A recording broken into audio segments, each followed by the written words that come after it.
हाँ अच्छा, आप लोगों ने एग्जाम फॉर्म फिलअप करना स्टार्ट किया कि नहीं किया? सर अभी नहीं। सर कर दिया। आप कर देना। अब देखो उसमें डिले मत करना। आपका भी ये रहता है ना, जब सेंटर फर्स्ट चॉइस में अभी मिल तो जाता है। हमारा सर्टिफिकेट रिन्यू करने गया है ना। हाँ ठीक है, वो सब कर लो, मतलब जो भी है, लेकिन फॉर्म फिलअप करना स्टार्ट कर दो। ऐसा जरूरी नहीं कि आपने स्टार्ट किया तो एंड करना पड़ेगा। जितना पार्ट पोर्शन कंप्लीट हो सके उतना कर दो, फिर लास्ट में सर्टिफिकेट अपलोड कर देना जब आ जाए। बाकी बचा हुआ पोर्शन तो कर दो, जो डिटेल्स वगैरह फिलअप कर दिया। क्या? हाँ खाली मतलब फी पेमेंट बाकी है बस, फी पेमेंट बाकी है बस। हाँ फी पेमेंट बाकी ना। हाँ बाकी सब कंप्लीट, और प्रॉपरली भरना। कहीं दिक्कत आती, कुछ नहीं समझ में आता तो पूछ लेना। क्लियर है? बाकी मैंने एक शायद आपको वीडियो भी शेयर किया था क्या ग्रुप में? Yes sir. वो देख लेना। बाकी लिंक्स वगैरह तो आप लोगों के पास होगी ना, कहाँ पे फिलअप करना है कहाँ नहीं करना है। यस सर, वो अवेलेबल है हमारे पास। ठीक है, तो वो एक बार ढंग से देखना। नाम आप क्या लिख रहे हो, जो मार्कशीट पे नाम है वही प्रॉपरली, जो 10th की मार्कशीट पे आपका नाम रहता है वही लिखना। इकट्ठा मतलब जनवरी और अप्रैल का इकट्ठा भर दिया जाएगा या फिर अलग अलग भरा है? वहां पे शायद ऑप्शन आएगा, दोनों ऑप्शन आएंगे। अगर आपको इकट्ठा है, शायद इकट्ठे का भी ऑप्शन आता है, या फिर एक करके है शायद भरवाएंगे। सर सेशन 1 और 2 को साथ में भी है और सेशन 1 का अकेले भी है। अच्छा अकेले भी? हाँ तो आपको जैसा प्रिफरेबल लगे। आपको देखो दोनों भरना है, फिर अगर अभी नहीं भरोगे तो फिर बाद में आपको फिलअप करना पड़ेगा। अगर ऐसा लग रहा है एक ही बार भर देंगे ना, एक ही बार में भर देंगे तो 2 बार में काम नहीं होगा, फिर मतलब एक ही बार में काम हो जाएगा। सर प्री बोर्ड की भी डेट शीट आ गई है 13 से। अच्छा आपके स्कूल के आगे 13 से स्टार्ट होगी? 13 दिसंबर। ओके ओके, 13 दिसंबर। Yes sir. कब तक चलेगी? 13 दिसंबर से लेकर कब तक जाएगी? तो दिसंबर में ही खत्म हो जाएगा सर, एंड में खत्म होगा दिसंबर के। अच्छा 28 तक खत्म हो जाएगा सर। 28 तक खत्म हो जाएगा। ठीक है बढ़िया है। आप मुझे मेरे को एक बार शेयर कर देना, ताकि मैं उसके हिसाब से फिर, जैसे मान लो आपको जिस दिन पेपर रहेगा उसके हिसाब से फिर क्लास में अरेंज करूंगा। ठीक है? Okay sir. Okay. Sir maths में सिर्फ संडे की छुट्टी दी है उन्होंने। हाँ कोई बात नहीं, पेपर में ज्यादा गैप वगैरह अपना ऑलरेडी आपको मेन बस उसको एग्जाम दे के आ जाना। ऐसा एकदम ज्यादा डिटेल में मत जाना कि बहुत एकदम पीछे पड़ के उसके पड़ गए। ठीक है, नॉर्मली बस दे देना जैसे तैसे करके। ठीक है? Okay sir. ओके चलो ठीक है, स्टार्ट करते हैं। हाँ अब स्टार्ट करते हैं। हाँ क्या कह रहे हो sir? Photo without specs allowed है या स्पेक्स लगा के करानी है जिसके चश्मा लगाए तो? नहीं चश्मा लगा सकते हो, इसमें शायद कोई दिक्कत नहीं है। उन्होंने कोई ऐसा बोला थोड़ी है चश्मा हटाना है। चश्मा लगा सकते हो, व्हाइट बैकग्राउंड होगा आई थिंक, बस इतना बोला होगा, है ना? सर एक बुक बार में ना ये भी था, कोसाइन की डायरेक्शन और ये सब। क्या हो गया? एनसीईआरटी में ना सर, इसके इंट्रोडक्शन में कोसाइन की डायरेक्शन वगैरह कुछ था। हाँ वो सीक्वेंस देखो अलग अलग हो सकता है। एनसीईआरटी का अपन कवर पूरा करेंगे, पढ़ाने का सीक्वेंस अलग अलग हो सकता है एनसीईआरटी के हिसाब से। ठीक है, तो अपन हो सकता है जैसे कोसाइन वगैरह जो होता है ना, कोसाइन लॉ वगैरह, वो अपन पढ़ते हैं 3D की स्टार्टिंग में, वेक्टर कंप्लीट होने के बाद। डायरेक्शन कोसाइन, डायरेक्शन रेशियोज वगैरह वो 3D की स्टार्टिंग में पढ़ेंगे। ठीक है? ओके चलो ठीक है। तो लास्ट क्लास में हमने वेक्टर के बारे में इंट्रोडक्शन देख लिया था कि वेक्टर क्या होते हैं, कैसे दो वेक्टर को ऐड किया जाता है, उस पर कुछ बेसिक क्वेश्चन हमने देखे थे ना। नेक्स्ट इंपॉर्टेंट टॉपिक है सेक्शन फॉर्मूला। मतलब इंपॉर्टेंट तो क्या है, बस एक फॉर्मूला है, ज्यादा कुछ भी नहीं है। जैसे इसमें मैं फटाफट एक्सप्लेन कर देता हूं आपको। जैसे मान लो ये आपका वो ये coordinate axis x axis y axis, यहाँ पे 3 भी होगी तो भी चलेगा। ठीक है, अब यहाँ पे मान लो एक पॉइंट है ए, दूसरा पॉइंट है बी। ये पॉइंट है ए मान लो, ये पॉइंट है बी। ठीक है, अब इस ए और बी के आपको पोजीशन वेक्टर गिवन है। मतलब पॉइंट ए का पोजीशन वेक्टर मान लो ए वेक्टर है, पॉइंट बी का पोजीशन वेक्टर बी वेक्टर। ठीक है, पोजीशन वेक्टर आप जानते हैं, मतलब ओरिजिन से इसको ज्वाइन कर दूंगा तो ये पोजीशन वेक्टर। ठीक है, इन दोनों को लाइन को ज्वाइन करने वाला ए भी एक लाइन है। अब एक पॉइंट है एम, इन दोनों के बीच में कहीं पे, या फिर पी एम पी जो भी बोल दो, मान लो पी बोल देते हैं। अब वो पॉइंट पी इन दोनों पॉइंट ए को किसी रेशियो m/n के रेशियो में डिवाइड कर रहा है।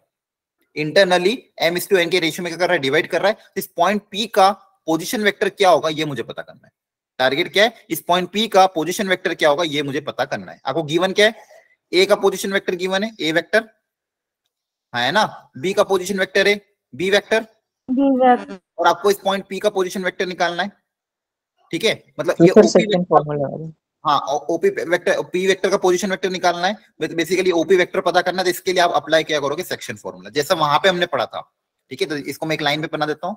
ए पी और बी ये रेशियो है m/n, इसका पोजीशन वेक्टर है ए वेक्टर, इसका पोजीशन वेक्टर है बी वेक्टर। तो जैसा फॉर्मूला वहां पे आया था, मान लो इसका पोजीशन वेक्टर अपन आर वेक्टर बोलते, क्या बोलते हैं आर, तो आर वेक्टर का फॉर्मूला बताओ वहां का थोड़ा बहुत ध्यान हो तो। m1 x1 plus m2 x2 अपन m1 प्लस m2 याद आ रहा है क्लास 10 क्या बनेगा m इंटू क्या आएगा m into b m into b vector m plus n vector upon m plus n upon m plus n। Very ये internal. और अगर एक्सटर्नल हुआ क्या चेंज आ जाएगा प्लस की जगह माइनस आ जाएगा। बस प्लस की जगह माइनस हो जाएगा। इसमें कुछ भी अंतर नहीं है, सेम वही है। अगर एक्सटर्नल डिवीजन हुआ तो प्लस की जगह क्या रिप्लेस कर देना, माइनस को रिप्लेस कर देना। क्लियर है? बोलो तो ये क्या मिलेगा इससे? आर वेक्टर मिलेगा। ऊपर नीचे दोनों में माइनस रखना पड़ेगा ना सर? हाँ ऊपर नीचे दोनों, ऊपर भी माइनस नीचे भी माइनस। तो बेसिकली हमको यहाँ से क्या मिला, ये जो पॉइंट पी है उसका पोजीशन वेक्टर मिल गया। पॉइंट पी का पोजीशन वेक्टर, आर वेक्टर का फॉर्मूला क्या आ गया, m b plus n a upon m plus n. इसका डेरिवेशन अगर होगा तो मैं आपको अभी डाल दूंगा ग्रुप में इसी नोट्स के अंदर, वो बहुत इजी है। वेक्टर नहीं हो सकता? क्या हो गया? एम ए वेक्टर नहीं एम ए नहीं होता। एम के साथ इस वाले को मल्टीप्लाई करना है, एन के साथ इस वाले को मल्टीप्लाई करना अपॉन एम प्लस एन होगा। ठीक है, अपोजिट होता है। इसका डेरिवेशन में भेज दूंगा, लेकिन आपने वहां पे भी देखा होगा क्लास 10 में m1 इंटू x2 था, m2 into x1 upon m1 plus m2 होता था। हाँ है ना? Yes sir. या इस m को इसके साथ मल्टीप्लाई करोगे, n को इसके साथ मल्टीप्लाई करोगे, divide by m plus n। चलो अब इसमें क्वेश्चन करते हैं। मेन तो क्वेश्चन सॉल्विंग करना है हमको, बाकी कुछ नहीं। फॉर्मूला याद रहेगा आपको, फॉर्मूला इजी है। ठीक है, इंटरनल के लिए प्लस, एक्सटर्नल के लिए माइनस। अब किस तरह के क्वेश्चन इस पे आते हैं वो देखते हैं।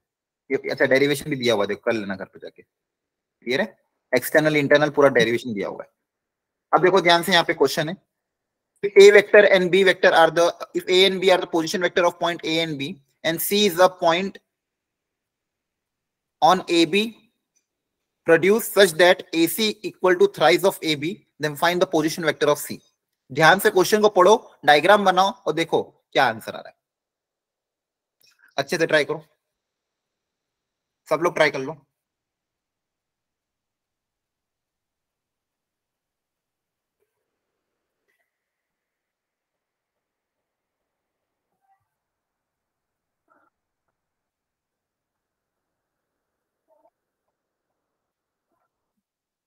Sir 3b plus a vector upon में 4। एक मिनट बस लिख लेता हूं मैं। हाँ क्या आंसर है बेटा? 3b vector plus a vector upon 4। Yes ठीक है, एक आंसर ये आ रहा है। और किसी का आंसर यही आ रहा है कि कुछ और आ रहा है? चेक कर लो एक बार, इंटरनल एक्सटर्नल प्रॉपर्ली देखो, क्वेश्चन को पढ़ो।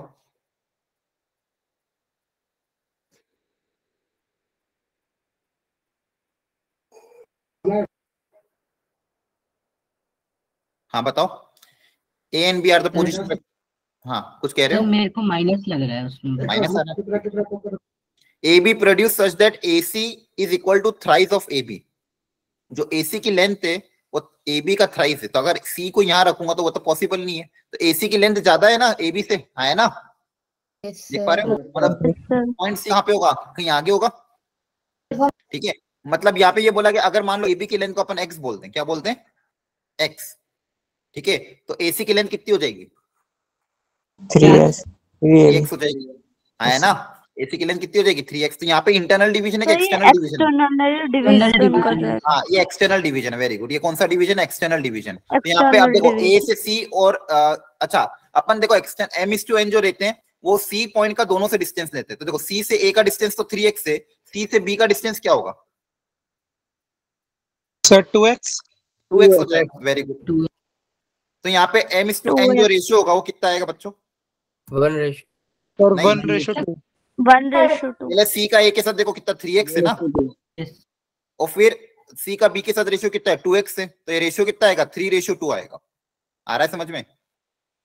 सर एक बार दोबारा समझा दो वाला। दोबारा बताता हूँ। देखो एक चीज होती है, पहले देखो ध्यान से, दोनों में अंतर समझो, इसलिए मैं आपको पूछ रहा था को ध्यान है कि ध्यान है। ये पॉइंट ए है, ये पॉइंट बी है, ये मान लो पॉइंट पी है। तो m is to n का रेशियो जो होता है वो बेसिकली ये AP और PB, पॉइंट P का A के साथ जो m is to n upon ratio बोलते हैं, वो रेशियो कौन सा होता है? m/n। पॉइंट P का A से डिस्टेंस और पॉइंट P का B के साथ डिस्टेंस। तो ये रेशियो आपका m is to n होता है इंटरनल डिवीजन में। और एक्सटर्नल में भी अगर मान लो ये A है, ये B है, और पॉइंट एक्सटर्नली अगर इसको डिवाइड कर रहा है P, तो मान लो अब m is to n जो रेशियो होगा वो अगेन क्या होगा? AP upon P B, clear है? पॉइंट पी का ए के साथ डिस्टेंस और पॉइंट पी का बी के साथ डिस्टेंस। बोलो आ रहा है समझ में? Okay sir. ये एक्सटर्नल डिवीजन। और यहाँ पे फॉर्मूला क्या बनेगा? आर इक्वल टू वही जो फॉर्मूला आपका था, m b vector plus n a vector upon m plus n. और यहाँ पे फॉर्मूला बन जाएगा m b vector minus n a vector upon m minus n. Is it clear? ठीक है। अब यहाँ पे एक्सटर्नल डिवीजन को पॉइंट पी, मतलब ये जो बाहर वाला पॉइंट ये रहा पी, आपका यहाँ पे क्वेश्चन में फिर सी ले लिया उस पॉइंट पी की जगह। ये इसका ए के साथ डिस्टेंस कितना है? 3x। m is to n अपन क्या बोलेंगे? अगेन m by n मेरा क्या होगा? a का c के साथ डिस्टेंस और c का b के साथ डिस्टेंस। तो देखो कितना आ जाएगा? 3x अपॉन 2x आ जाएगा, हाँ है ना? Yes sir. तो रेशियो कितना आ जाएगा? 3/2। अब बस फॉर्मूला अप्लाई कर दो। फॉर्मूला आपका अप्लाई हो जाएगा, r vector equal to m b vector n a vector upon m minus n, हाँ है ना? अब देखो m की जगह 3 into b minus 2 into a upon 3 minus 2, that is 1। ये आंसर। बोलो आया क्या? Clear sir? Yes sir. Very good. चल आगे बढ़ते हैं, यहाँ पे आ जाते हैं। यहाँ पे पिछली क्लास का रह गया, ठीक है। एक सेकेंड, इस क्वेश्चन को पढ़ो, मैं बाकी ये हटाता हूँ जी।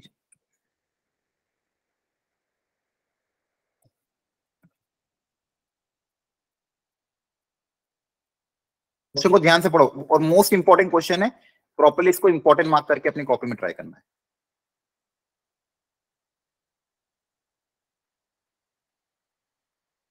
हेडिंग भी डाल देना, इंटरनल एंगल बाइसेक्टर।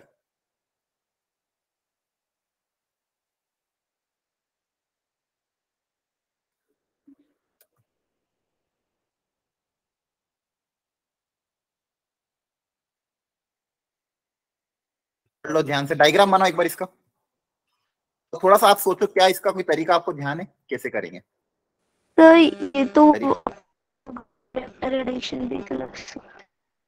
सर इसके बीच में से जाएगा ना उसी? हाँ बीच में से। यस सर, बीच में से जाएगा वो।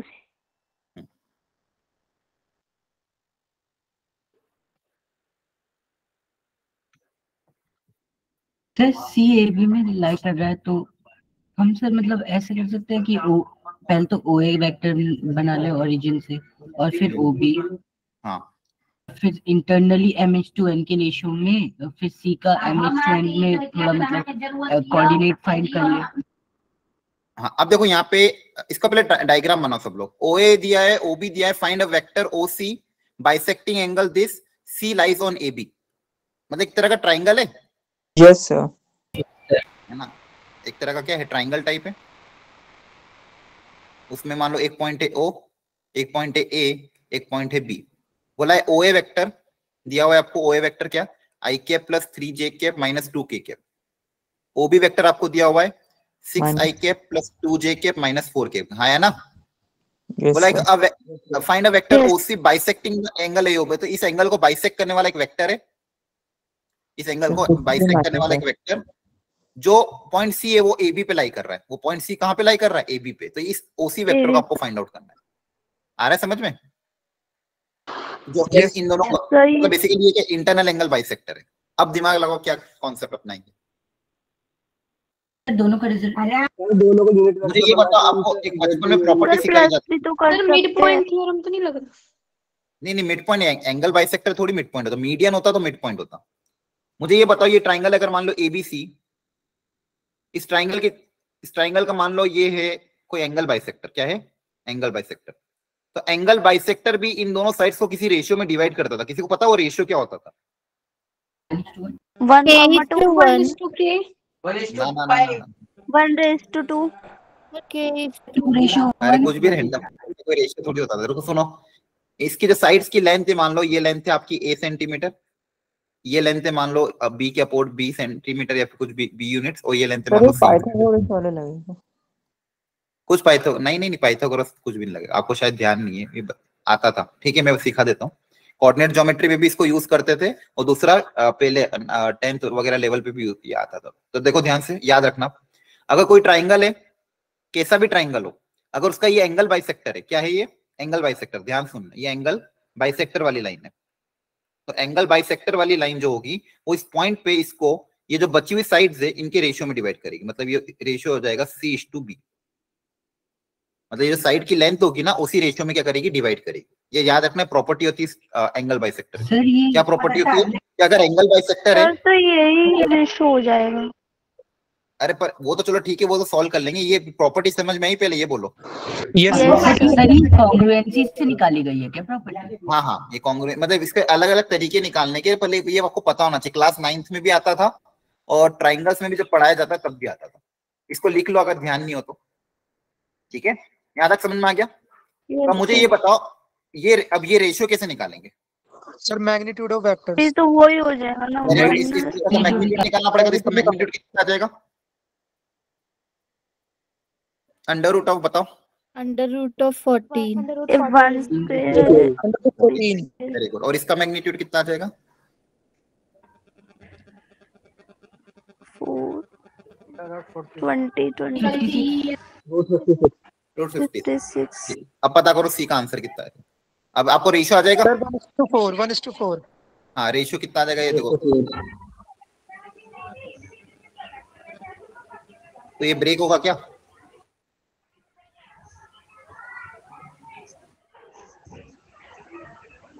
पता करो ब्रेक हो रहा है क्या? सर 1:4 1/2 सर 1/2 1/2 अंडर रूट के अंदर क्या बचेगा? देखो 40 1/4 बचेगा। हाँ, तो 1:2 आ जाएगा। हो गया काम? यस। पता करो आंसर कितना आएगा, ओसी वेक्टर कितना आ रहा है। फाइनल आंसर बताओ। सर ये मैग्नीट्यूड से कैसे निकाला है आपने? वेक्टर का मैग्नीट्यूड निकालना सिखाया था ना लास्ट क्लास में, under root of a square plus b square plus c square. हाँ। तो बस, तो ये लेंथ आ गई। अभी बताया था ना, ये जो लेंथ होती है उसी के रेशियो में डिवाइड होता है। अगर ये लेंथ है c और ये v है तो ये जो पॉइंट है ये c/b के रेशियो में डिवाइड करेगा। क्लियर है? ये जो भी लेंथ होती है ना, जैसे अगर यहाँ से मैंने एंगल बाइसेक्टर बना, इधर लेंथ c है इधर लेंथ b है, तो ये जो पॉइंट है इसको c/b रेशियो में क्या करेगा, डिवाइड करेगा। क्लियर है? तो अपने लेंथ निकाल। Okay sir. जल्दी से कर लो, बताओ क्या आएगा आंसर।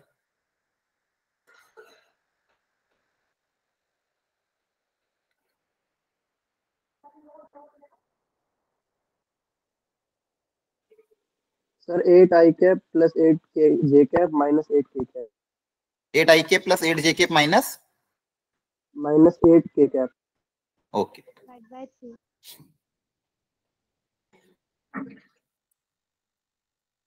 आप लोग भी जल्दी से सॉल्व करके बता दो कितना आ रहा है। सर मेरा तो कुछ और ही आ रहा है। चेक करो। Sir 8/3 into i cap plus j cap minus k cap. Yes sir, same आ रहा है मेरा भी। Sir 13i cap plus 7j cap minus 10k cap. अरे इतने आंसर क्यों आ रहे हैं? इतना बेसिक क्वेश्चन है, सबका अलग अलग क्यों आ रहा है? नहीं सर, सेम ही तो आ रहा है हम सबको ऑलमोस्ट। 13 कहाँ से आ गया? 13 नहीं आ रहा हमारा। चलो वापस से क्रॉस चेक करो, फिर मैं आंसर बता रहा हूँ इसका क्या आ रहा है। एक बार अपना अपना आंसर सब लोग जल्दी से क्रॉस चेक करो।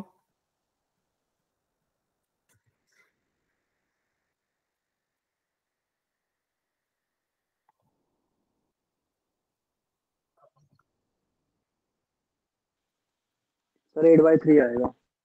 13 के नीचे 3 आया। ठीक है, चलो।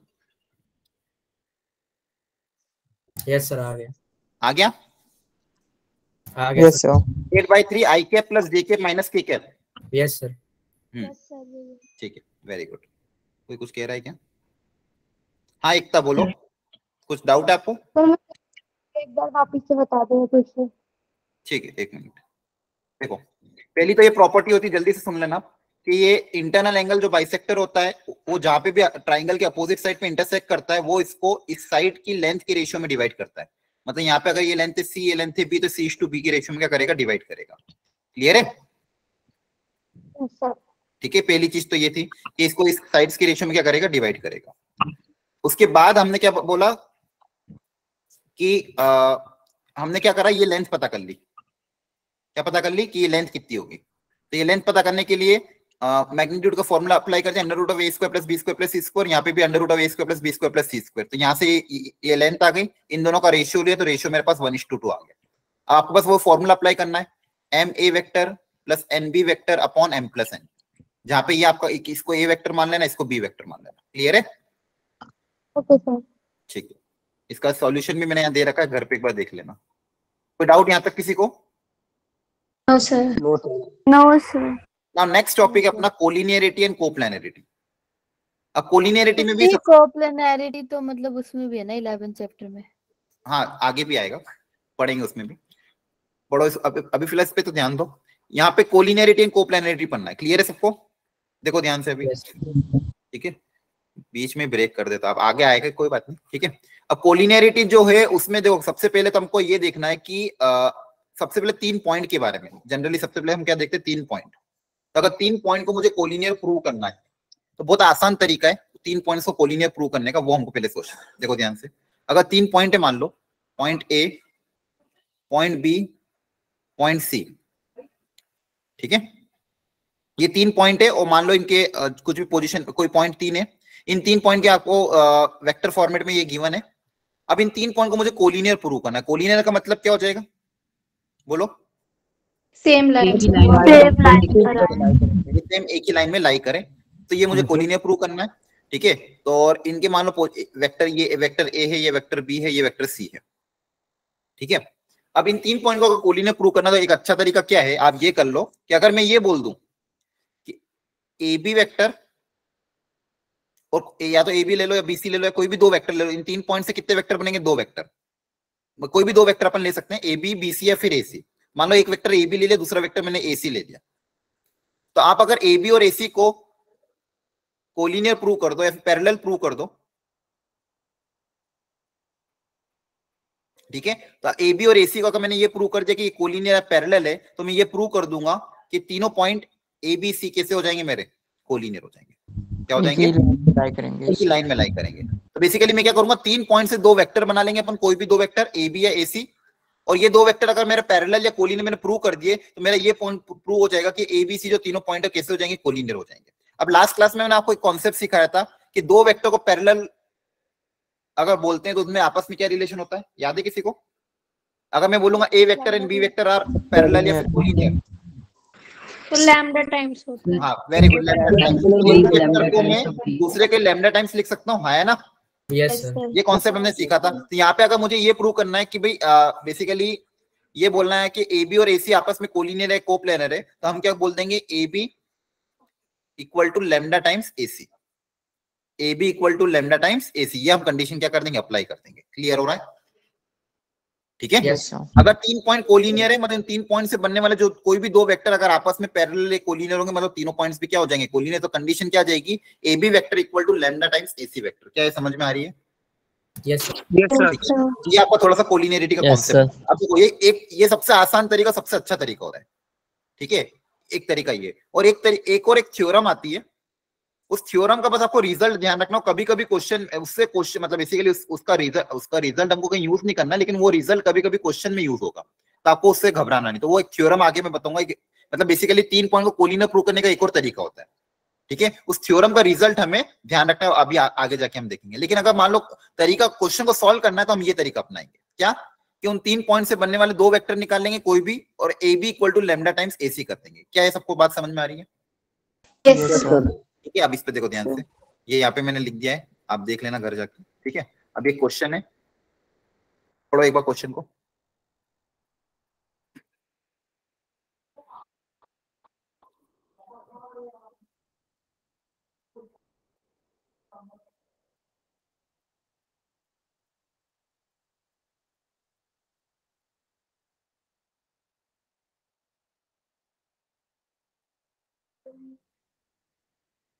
हाँ कोई कुछ कह रहा है? बोलो। सर लास्ट क्वेश्चन में प्रूव करने के लिए हम उससे बनने वाले ट्रायंगल का एरिया भी तो 0 कर सकते हैं। हाँ, लेकिन आपको वेक्टर फॉर्मेट में एरिया निकालना सिखाया है क्या?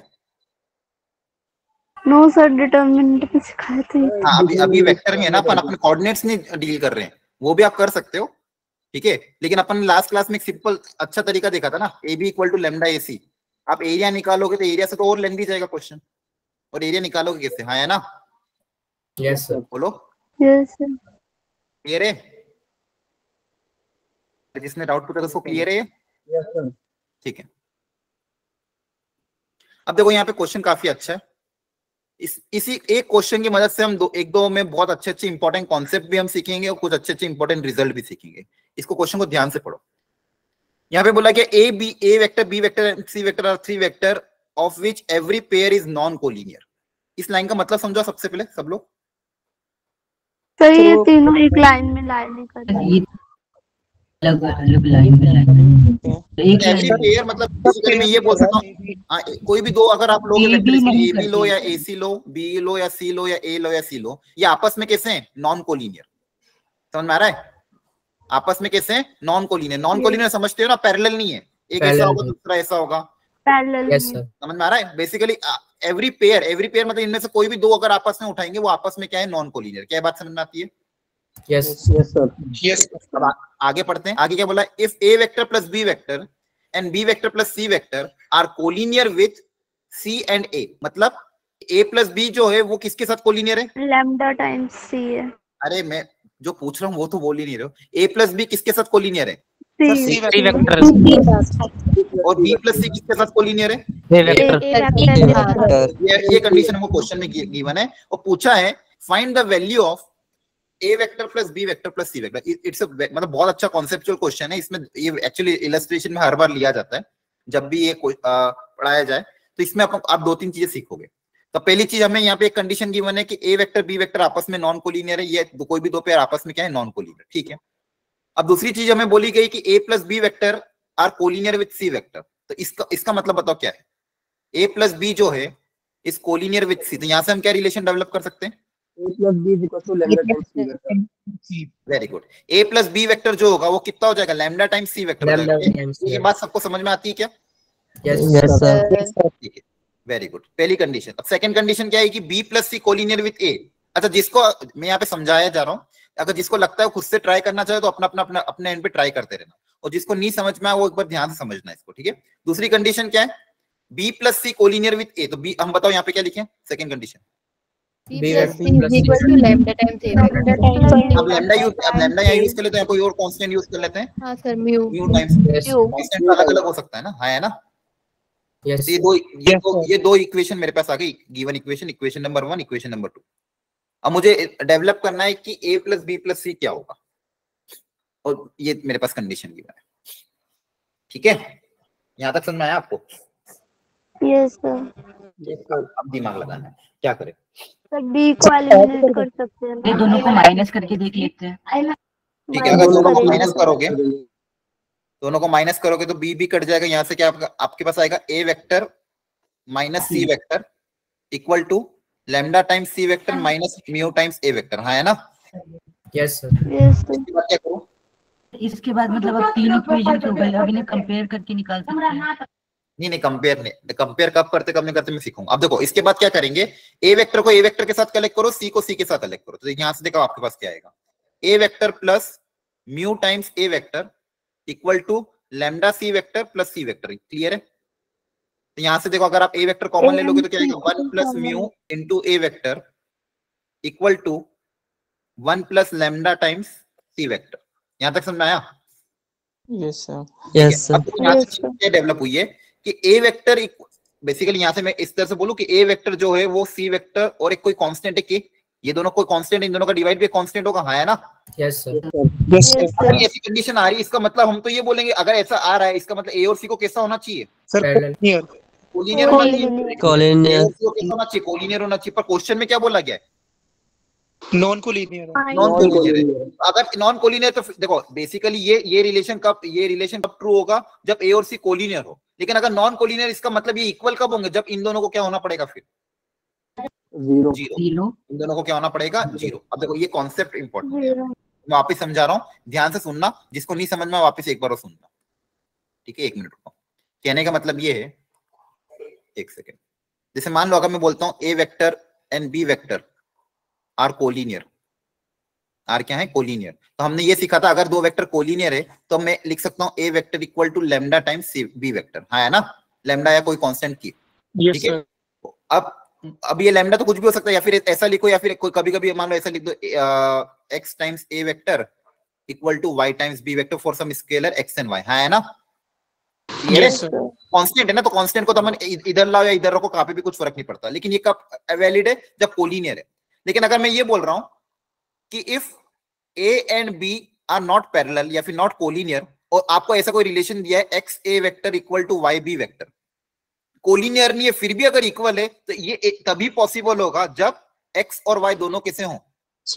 जीरो। एक्स और वाई दोनों कैसे? ये इक्वल तभी होगा, सुन लो एक मिनट, पूरा सुन लो पहले। ये इक्वल तभी होगा जब एक्स और वाई क्या हो? जीरो। क्लियर है? वापिस सुनो, ठीक है, कंफ्यूज मत हो। ए और बी अगर कोलिनियर है तो मैं यहाँ पे बोलता हूँ A vector equal to lambda times B vector, या फिर X A vector plus equal to Y B vector, मतलब कोई ना कोई कांस्टेंट। ये कंडीशन तब वैलिड होती है जब कोलिनियर हो। तो कोलिनियर होगा तो ये ट्रू होगा, कोई दिक्कत नहीं है। लेकिन अगर मान लो नॉन कोलिनियर है, क्या है? नॉन कोलिनियर, और फिर भी अगर इक्वल आ रहा है, फिर भी अगर x इक्वल टू वाई भी ये दिया है, इसका मतलब ये तभी इक्वल होगा जब ये दोनों को क्या होना पड़ेगा? कांस्टेंट को जीरो होना पड़ेगा, तभी ये इक्वल होगा, अदरवाइज इक्वल नहीं हो सकता नॉन कोलिनियर केस में। हाँ, अब पूछो डाउट क्या? सर अगर बोलो। x एंड y जीरो होगा तो a एंड b भी तो जीरो हो जाएगा ना? अरे ए एंड बी को क्यों जीरो होना पड़ेगा? जीरो से किसी को मल्टीप्लाई करो तो आंसर इक्वल ही आएगा ना, ए और बी कुछ भी हो। आप जीरो से इसको ए को किसी को भी मल्टीप्लाई करो, वाई को किसी से भी बी के साथ मल्टीप्लाई करो, आंसर तो जीरो ही आएगा ना। इनका जीरो होना थोड़ी जरूरी है, ठीक है? दोनों इक्वल तो हो ही जाएंगे ना। अगर x जीरो हो गया, y जीरो हो गया, तो दोनों अपने आप इक्वल हो ही जाएंगे, है ना? Yes, sir. इसके पीछे का कॉन्सेप्ट समझ में आ गया सबको? Yes, Yes, sir. sir. एक और एग्जांपल, इफ क्वेश्चन में बोला a is not parallel to b vector, and question में दिया है कि x minus 2 times a vector equal to y plus 4 times b vector, तो find the value of x and y। Sir x की वैल्यू 2 और y की -2। y की वैल्यू -2। Very good. x आपका 2 हो जाएगा और y कितना हो जाएगा? -1, है ना? द सेम कॉन्सेप्ट देखो यहाँ पे अपन क्वेश्चन में हमको ये कंडीशन गिवन है कि ये आपस में कैसे नॉन कोलिनियर है, आपस में कैसे नॉन, ये जानबूझ के दिया था, ठीक है? और आपने क्वेश्चन दूसरी कंडीशन अप्लाई करने के बाद मेरे पास फाइनल रिजल्ट क्या आ गया? ये आ गया कि 1 plus mu vector equal 1 plus mu times A vector and 1 plus lambda times C vector, ये आपस में अगर इक्वल है, और क्वेश्चन में बोला गया है since A and B are not parallel, A and C are non collinear, तो यहां से हमारे पास क्या कंडीशन आएगी? बोलो। 1 प्लस म्यू क्या होगा? जीरो। तो यहाँ से म्यू की वैल्यू कितनी आ जाएगी? -1। -1। और 1 प्लस लेमडा भी कितना आ जाएगा? -1। लेमडा भी कितना आ जाएगा? -1। यहाँ तक समझ में आ गया? बोलो। Yes, sir.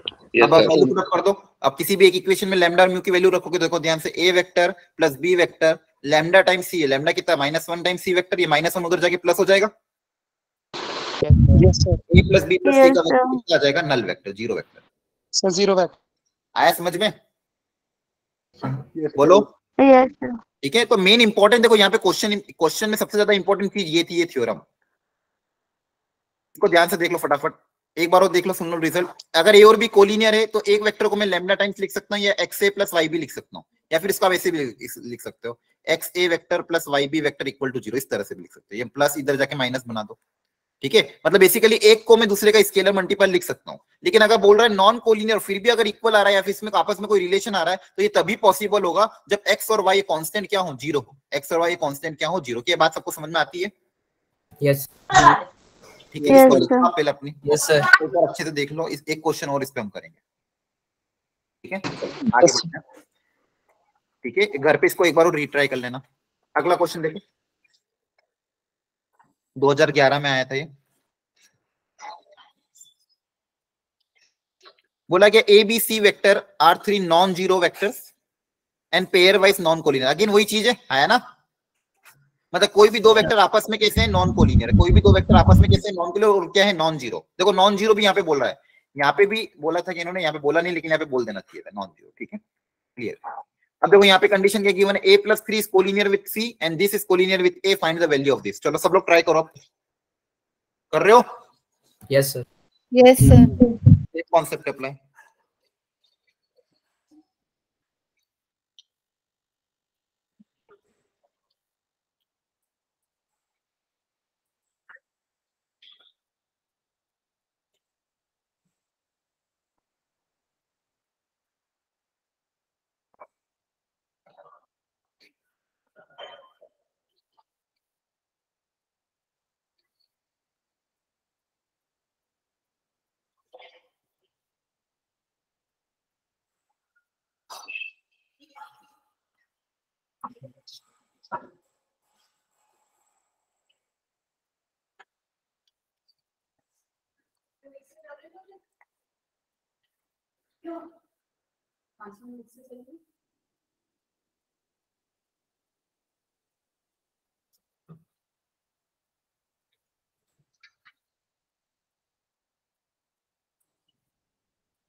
क्या ये आ रहा है?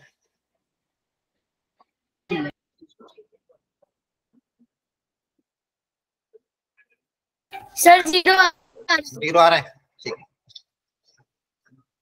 अगेन वही है, a plus 3b equal to lambda c, और दूसरा b plus 2c equal to lambda times a vector, और पूछा ये क्या होगा। ठीक है, एक को एलिमिनेट कर देते हैं यहाँ पे, है ना? यस। तो यहाँ पे 3 भी दिया हुआ है, तो इसको 3 से मल्टीप्लाई कर देते हैं। तो 3 से मल्टीप्लाई कर दोगे 3 हो जाएगा, ये 6 हो जाएगा, ये 3 म्यू हो जाएगा। ठीक है, सब्सट्रैक्ट कर दोगे, ये 3 भी उड़ जाएगा, क्या बचेगा यहाँ पे? a minus 6 times c vector lambda c minus 3 mu a vector. a को a के साथ कलेक्ट कर लोगे तो 1 plus 3 mu into a equal to lambda plus 6 into c। तो यहाँ से म्यू कितना आ जाएगा? -1/3, और लैम्डा कितना आ जाएगा? -6। ये आ रहा था सबका? यस सर, यही ये आ रहा था। अब किसी में एक में वैल्यू पुट अप करके देख लेते हैं। ठीक है, तो कोई भी एक इक्वेशन ले लो, मान लो ऊपर वाले में कर दो। फर्स्ट वाले में a plus 3b equal to -1, lambda कितना था? -6 सर -6। हाँ, तो देखो 0 आ गया, हो गया काम। क्लियर है? Yes okay, yes sir. यहाँ तक समझ में आया कॉन्सेप्ट? यस सर, आ गया। ये मेन वो थ्योरम ध्यान रखना। एक बार सर, एक और बार समझाना। हाँ, क्या समझो बताओ, मतलब कौन सी स्टेप कहाँ पे डाउट आया आपको? सर ये मतलब ये जो म्यू आया ना, हाँ हाँ, सर म्यू और लैम्डा की वैल्यू निकालने के बाद, म्यू और लैम्डा वैल्यू की निकालने के बाद अपन ने वापस उसी में पुट अप कर दी ऊपर, इक्वेशन नंबर ऊपर वाली में। ठीक है, देखो मैं वापस एक बार देख लो, यहाँ पे म्यू और लैम्डा आया ना, तो लैम्डा की वैल्यू वापस इसी इक्वेशन में रख दी, a plus 3b equal to -6c, lambda की जगह -6 रख दिया, तो -6 इधर आ जाएगा, तो a plus 3b plus 6c कितना आ जाएगा? 0। ओके, आ गया समझ में? Yes sir. नेक्स्ट क्वेश्चन पढ़ो। ये थोड़ा सा टफ क्वेश्चन है लेकिन अच्छा है।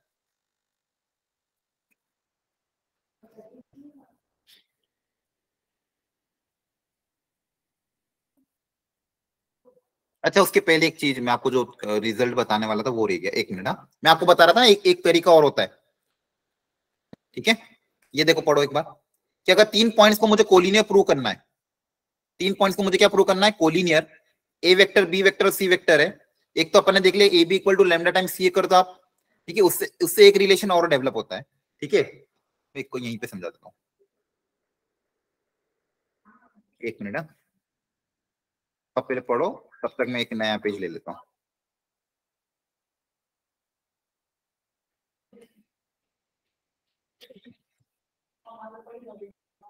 सुनो ध्यान से, ए वेक्टर, ये रिजल्ट बस याद रखना है आपको। बोला क्या? 3 पॉइंट जिनका पोजीशन वेक्टर मान लो आपको दे दिया, ए वेक्टर, बी वेक्टर और सी वेक्टर। ठीक है, और इनमें आपस में एक रिलेशन है कि x times A vector plus y times B vector plus z times C vector equal to 0। ये दिया हुआ है, मान लो 3 पॉइंट्स है जिनके position vector a B C vector है, और उसमें एक रिलेशन आपको दिया हुआ है x plus x A plus Y B plus Z c equal to 0।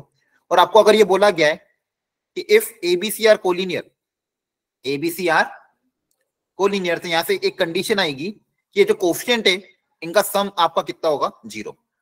इनका सम आपका कितना होगा? x कितना होगा बच्चों? 0। तो इस रिजल्ट को आपको ध्यान रखना है। इसका प्रूफ वहां पे खैर दिया हुआ है, लेकिन आपको बस रिजल्ट का इंपॉर्टेंस याद रखना। ठीक है, ये जो रिजल्ट है, इस रिजल्ट को ध्यान रखना। समझो पहले कि अगर 3 पॉइंट्स हैं ए बी सी जिनका पोजीशन वेक्टर है, और इसमें आपस में एक रिलेशन है x A plus Y B plus Z c equal to 0, तो अगर ये 3 पॉइंट कोलिनियर हुए तो इनका जो x plus y plus z इनका सम कितना आएगा? बोलो 0। क्या बात समझ में आती है? ठीक है, इस रिजल्ट को कभी कभी कोई मतलब क्वेश्चन रेयर ही आता है, लेकिन कभी कभी अगर ये रिजल्ट ध्यान रखा तो इसको अप्लाई हम करेंगे। एक्स से मतलब x plus y plus z का सम कितना आएगा, 0 आएगा। बाकी कोलिनियरिटी के जितने भी क्वेश्चन आएंगे हर क्वेश्चन में हम एक ही तरीका अपनाएंगे, A B equal to lambda times A C या बी सी। क्लियर है? ये सबसे अच्छा तरीका होता है कोलिनियरिटी का। मैं इसी को तरीका अपनाऊंगा। बाकी अगर कहीं पे अगर इस तरह का रिलेशन आपको दे दे कि अगर ए बी सी आपके 3 वेक्टर है, 3 कोलिनियर है, तो एक्स ए plus Y B plus Z C अगर 0 ये रिलेशन दिया हुआ तो आप डायरेक्टली क्या कंडीशन अप्लाई करोगे, जो भी कोफिशिएंट होंगे उनका सम क्या कर दोगे, 0 से इक्वेट। क्या बात समझ में आती है? चलो क्वेश्चन देख लेते हैं, पढ़ो ध्यान से। थोड़ा सा एक ज्योमेट्रिकल क्वेश्चन एक्चुअली।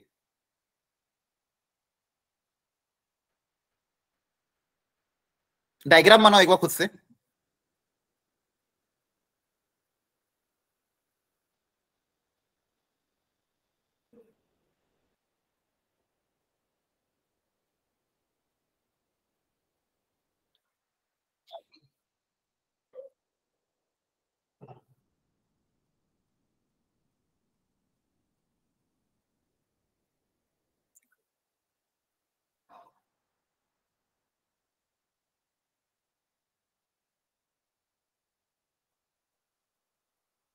डायग्राम बनाओ फिर थोड़ा सा दिख जाएगा आपको।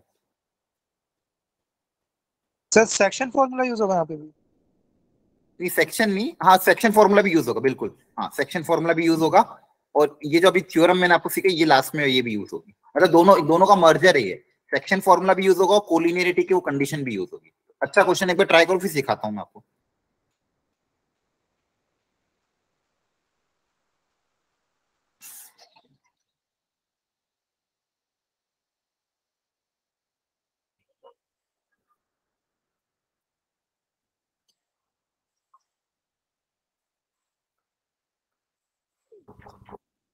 सर इस संडे तो कोई टेस्ट नहीं है ना?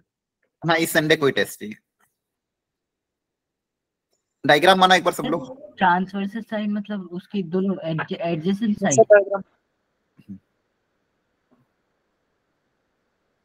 सर 19 तारीख को कोई टेस्ट है क्या नवंबर में? हाँ 19 का है। मैं सिलेबस आज आपकी ग्रुप में नहीं आया? नो सर नहीं आया। ठीक है मैं आज भिजवा दूंगा। बस इतना पता है फिजिक्स में मॉडर्न फिजिक्स आएगी, आपने शेड्यूल दिखाया था तब देखा था। हाँ और मैथ्स में वेक्टर 3D। सर ऑनलाइन होगा वो तो? हाँ ऑफलाइन ही ऑनलाइन? ऑनलाइन। ऑफलाइन टेस्ट आपका 26 को होगा। सर उसी सेंटर पे आना है? हाँ वहीं पे। और मोस्ट प्रोबेबली 12 का फुल सिलेबस रखेंगे। ठीक है चलो क्वेश्चन पे आते हैं, बाद में बातें करेंगे। If a transversal cuts the sides OA and OC of a parallelogram at the point M and N and also cuts the diagonal OB, तो diagonal भी है कोई, ये पैरेललोग्राम है। इफ अ ट्रांसवर्सल कोई एक लाइन है जो OC OB और OA को कट करती है और OB को भी कट करती है पॉइंट P पे। OC को कट कर रही है, सॉरी नहीं OA को कट कर रही है M पे, OC को N पे और इसको पॉइंट P पे, ये दिया हुआ। देन प्रूव दैट, आपको क्या प्रूव करना है, OA upon OM। OA upon OM मतलब O से A और ये मतलब ये ratio plus OC upon ON equal to OB upon OP। मतलब एक कितना अच्छा रिजल्ट है एक्चुअली ज्योमेट्री का ये, कि कोई भी रैंडम लाइन अपन ने बना दी, इसका इसके साथ रेशियो, इसका इसके साथ रेशियो और इसका इसके साथ रेशियो क्या हो, इनका सम इसके बराबर। काफी अच्छा, मतलब रिजल्ट तो काफी अच्छा है। इसमें अपन क्या कॉन्सेप्ट अपना ये सोचो पहले, क्या तरीका अपना है, कैसे इसको स्टार्ट करें, कैसे बिल्डअप करें। Similar triangles section formula. लेकिन सेक्शन फॉर्मूला किस में अप्लाई करूं? पहले तीनों का मतलब n और पहले कुछ ना कुछ तो देखो, निकाल पहले तो कुछ ना कुछ रिलेशन तो लिखना पड़ेगा ना ओ इनमें, फिर जाके मैं कुछ अप्लाई करूंगा। पहले सबसे पहले कहां से स्टार्ट करूं, यहाँ पे सोचो थोड़ा सा। ये पैरेललोग्राम दिया है आपको, क्या क्या रिलेशन डेवलप करें sir OA is equal to CV या OB इक्वल टू OC, मतलब AB इक्वल टू OC और EB इक्वल टू ना ना ना ना ना, वो तो अपोजिट साइड्स इक्वल होगी। कॉन्ग्रुएंट प्रूफ करेंगे ना, पहले कॉन्ग्रुएंट प्रूफ कर दे उसके बाद सॉल्व करें तो। नहीं ना, वेक्टर के टर्म्स में आपको क्या रिलेशन पता है यहाँ पे? सर OA प्लस AB यहाँ पे दोनों पैरेलल है ना, तो एक lambda OA times and B होगा। CB are collinear. तो सीबी को थोड़ी यूज करना है मुझे, तो ओए ओबी और ओसी को यूज करना है। देखो ना ध्यान से, यहाँ पे ओए ओबी और ओसी को यूज करना है आपको। तो ओए ओबी और ओसी में कोई रिलेशन नहीं है आपके पास। सर सर, ओए और ओएम कोलिनियर सर है। OC और OA ना एक ही पॉइंट से शुरू हो रहे हैं। अरे नहीं, उससे ज्यादा अच्छी चीज है आपके पास यार, थोड़ा दिमाग लगाओ। Sir AB equals to lambda times diagonal बन सकता है बीच में। OC इक्वल रेशियो में डिवाइडेड है। नहीं, sir OA is equals to lambda times OM. Sir OA plus OC is equal to OB। Very good, बहुत बढ़िया। ये बार बार बोल रहा हूँ, देखो यहाँ पे देखो ओए ओसी ओबी दिया हुआ है, तो पैरेललोग्राम में बीच वाला कौन होता है? रिजल्टेंट होता है ना। ओए प्लस ओसी आपको किसके बराबर है? ओबी के बराबर। ये नहीं पता चल रहा था आपको इतनी देर से? हाँ है ना, बोलो। देखो रिलेशन में भी इस तरह से लाना है आपको डेवलप। और यहाँ पे रिलेशन क्या, parallelogram law of vector addition पढ़ाया था? Yes sir. तो यही तो सिखाया था कि दो एडजेसेंट साइड का वेक्टर एडिशन इसके बराबर आता है। बोलो, आ रहा है समझ में? यस ठीक है। सर। अब यहाँ पे मैंने वेक्टर के टर्म्स में तो ओए लेके आ गया, अब मुझे साइड्स के टर्म्स में लाना है। मुझे किसके टर्म्स में लाना है? साइड्स के टर्म्स में। अब यहाँ से मुझे कुछ ना कुछ रिलेशन डेवलप करना पड़ेगा। तो यहाँ पे सेक्शन फॉर्मूला अप्लाई करते हैं। जैसे मान लो पॉइंट एम, इसको किसी ना किसी रेशियो में डिवाइड कर रहा है, OM इज टू MA के रेशियो में, है ना? बोलो। यहाँ से अपन OA वेक्टर निकालो। यहाँ से OA वेक्टर क्या आएगा? जैसे यहाँ पे मान लो मैं बोलू आपका, देखो सेक्शन फॉर्मूला अप्लाई करो। यहाँ पे सेक्शन फॉर्मूला क्या होता है? देखो R equal to M into B vector plus N into A vector upon M plus N। ये सबको याद है? सेक्शन फॉर्मूला अभी सिखाया था। Yes sir. यहाँ पे अब देखो, यहाँ पे M is to N ratio क्या है? OM और MA।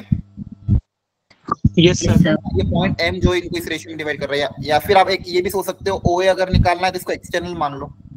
A और M का क्या मान सकते हैं अपन? एक्सटर्नल भी मान सकते हैं और इंटरनल। मतलब बेसिकली में जो OA की वैल्यू निकालनी है, OA वैल्यू यहाँ से निकालनी है।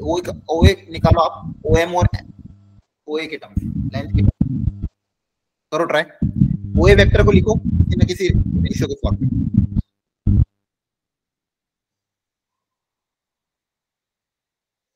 OA वेक्टर को समझ में आ रहा है? टारगेट क्या है? OA वेक्टर को लिखना है आपको। पहला तो आपने सही बता दिया। OA वेक्टर को OM के टर्म्स में लिख दो, या तो OM के टर्म्स में।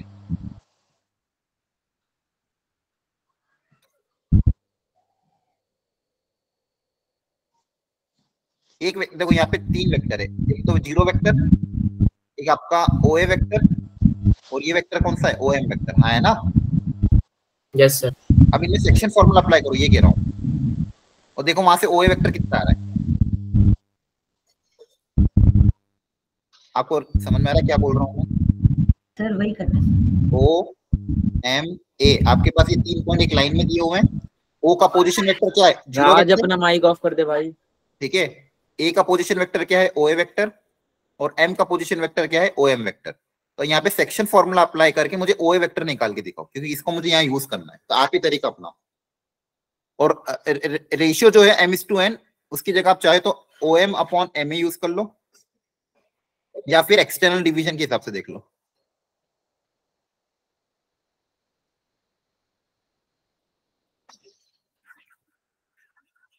अच्छा मैं ये बोल दूं, पॉइंट A एक्सटर्नली डिवाइड कर रहा है A और B M को, है ना? Yes sir. अपन एक काम करते, OA निकालना तो एक्सटर्नल डिवीजन का फॉर्मूला अप्लाई कर दे। Yes sir. ठीक है, इतनी देर लग गई आप लोग और आंसर नहीं निकाल रहे। ठीक है चलो मैं अप्लाई कर रहा हूँ, ध्यान से देखो। एक्सटर्नल का फॉर्मूला क्या होता है? R vector equal to M times B vector minus N times A vector upon M minus N, हाँ है ना? ठीक है। अब देखो यहाँ पे मेरा ये A वेक्टर है, तो A वेक्टर मेरा क्या है? 0 वेक्टर है। B वेक्टर मेरा ये रहा, जो कि OM वेक्टर है। तो यहाँ वैल्यू पुट अप कर देता हूँ मैं। तो M, और M मतलब क्या है बताओ? OM, ये लेंथ। Yes sir. M की जगह मैं OM लिख दूं ना? Yes sir. बोलो, OM times B vector, B vector मतलब OM vector, OM vector minus N, N मतलब MA times A vector, A vector मेरा मतलब मेरा नल वेक्टर वो भी है ना? हाँ वो भी 0 अपॉन M माइनस N मतलब OM माइनस MA। ये रिलेशन डेवलप करो। OM माइनस MA कितना होगा? अच्छा वो तो नहीं पता मुझे, ठीक है। O M minus M A आएगा कि कुछ और आएगा? एक्सटर्नल है ना, हाँ एम ए आएगा, ठीक है सर ठीक है। लेकिन मुझे लाना क्या था? ओ एम लाना था। ओ एम आ रहा है, ओ ए आ रहा है, ओ ए लाना है एम ए की जगह, ठीक है। तो ये तो 0 हो जाएगा। यहाँ पे ओ ए की जगह आपके पास क्या आ जाएगा? ओ एम वेक्टर के साथ पता O M upon O M minus M A. आ रहा है समझ में? अब ओसी वेक्टर निकालो। ओसी सर वो vector O M into O A vector नहीं होगा यहाँ पे, उसके पीछे वाला? ये हाँ हाँ ओ ए वेक्टर, सॉरी सॉरी नहीं नहीं नहीं नहीं, एक्सटर्नल डिवीजन है ना, एक्सटर्नल डिवीजन निकाल रहे हैं अपन, इसको एक्सटर्नल पॉइंट माना है। चलो छोड़ो, मैं आपको नहीं समझ में आ रहा है ये क्वेश्चन?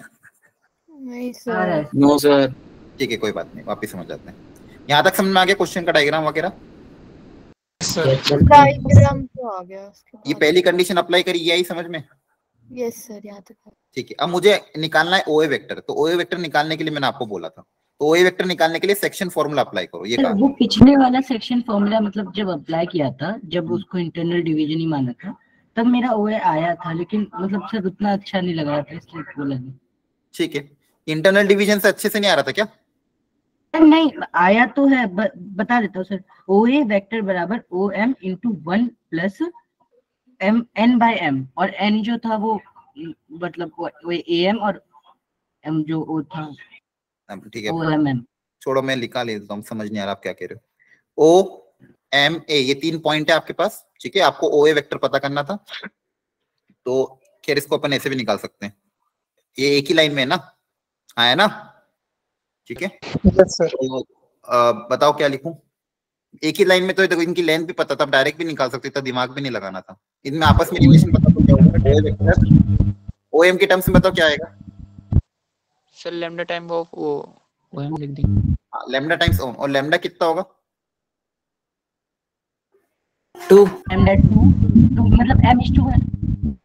चलो एक रुको, एक काम करते हैं, इसको लेंथ के टर्म्स में लिखते हैं, तब आपको शायद दिख जाए।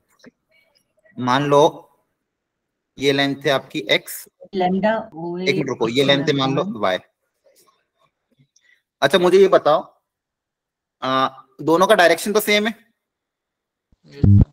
Yes sir. है ना, दोनों का डायरेक्शन क्या है? सेम। अब इसमें देखो रिलेशन डेवलप करना है कि इसकी जो लेंथ ओ ए की लेंथ वो ओ एम की कितनी टाइम्स है, ठीक है। देखो ओ एम वेक्टर और ओ ए वेक्टर का रेशियो कितना आएगा? 1/2 सर। अरे इसके एक्स वाई के टर्म्स बता, X by Y, x plus y, X by X upon X plus Y. हाँ ये सबको समझ में आता है? ये बात समझ में आती है क्या? ये आ जाती है, ठीक है, वेरी गुड। तो एक काम करते हैं ना, इसको फिर अपन y की जगह में अच्छा x की जगह में ओ एम लिख दूं लेंथ, और x प्लस वाई की जगह ओ ए लेंथ लिख दें। Yes sir. ये क्लियर है कि नहीं, ये बताओ यहाँ तक?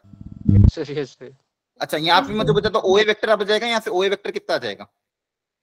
ओ ए, इसको अब ये क्रॉस मल्टीप्लाई कर दोगे, लिख ही देता हूँ। Yes sir.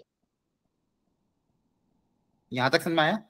रेशियो है ना, O M vector upon O M vector कितना हो जाएगा? X upon X plus Y, हाँ है ना? Yes sir. Okay sir. ठीक है, अब देखो ध्यान सर से, यहाँ पे पहले क्या वैसे नहीं कर सकते थे, जैसे ओ एम को लेके लैम्डा टाइम ऑफ ओ ए लिख के? लैम्डा के टर्म्स में निकालना, आंसर मुझे ओ ये लेंथ के टर्म्स में निकालना है, इसलिए मैं थोड़ा सा इस तरह से रिलेशन डेवलप कर रहा हूँ। यहाँ से ओ ए वेक्टर कितना आ जाएगा? O A upon O M into O M vector. Clear है यहाँ तक? देखो यहाँ पे मेरे को ये रेशियो भी ये चाहिए था, इसलिए मैं ये वाला लगा। यहाँ से ओ ए वेक्टर की जगह मेरा ये आ जाएगा। अब समझ में आ गया? आ गया सर। Yes sir. ये इक्वेशन नंबर 1। अब आप दिमाग लगा के ओसी निकाल लो। ओसी ओ एम के टर्म्स में क्या रेशियो आएगा यहाँ पे? देखो यहाँ पे क्या आया था? ओ एम नीचे आया था, ओ ए ऊपर आया था। यहाँ पे भी क्या आएगा? ओसी ऊपर ओ एन नीचे, आया ना? Equation number 2। अब दूसरा लास्ट ओ बी निकाल लेते हैं। ओ बी पता कर लो कितना आएगा। वो भी आएगा OP OP upon PO into OP vector OB upon P OB upon OP आया ना, क्लियर है यहाँ तक। अब इन तीनों को अपन पुट अप कर देते हैं यहाँ पे वैल्यू, यहाँ पे इस रिलेशन में, ठीक है। तो ये इसको मैं बीच में से हटा रहा हूँ, ये तीनों अपन ने निकाल लिया। अब यहाँ पे जब हम पुट अप करेंगे तो देखो क्या आएगा, OA की जगह मेरा आ जाएगा OA upon OM times OM vector, plus OC की जगह आ जाएगा मेरा OC upon ON times ON vector. बस थ्योरेटिकल क्वेश्चन है, ज्यादा कुछ तो वो नहीं है, ठीक है। और इसकी जगह आ जाएगा OB upon OP times OP vector. Clear है, ठीक है। अब इसको यहां तक समझ में आ गया, ये सारी वैल्यू मैंने पुट अप कर दी। अब इसको मैं इधर भेज रहा हूँ, इस LHS RHS पार्ट को मैं इधर भेजूंगा, तो देखो ध्यान से क्या आएगा, OA upon OM times OM vector plus OC upon ON times ON vector plus minus times of OB upon OP times OP vector equal to 0। Equal to क्या गया, 0 वेक्टर। यहां तक क्लियर है?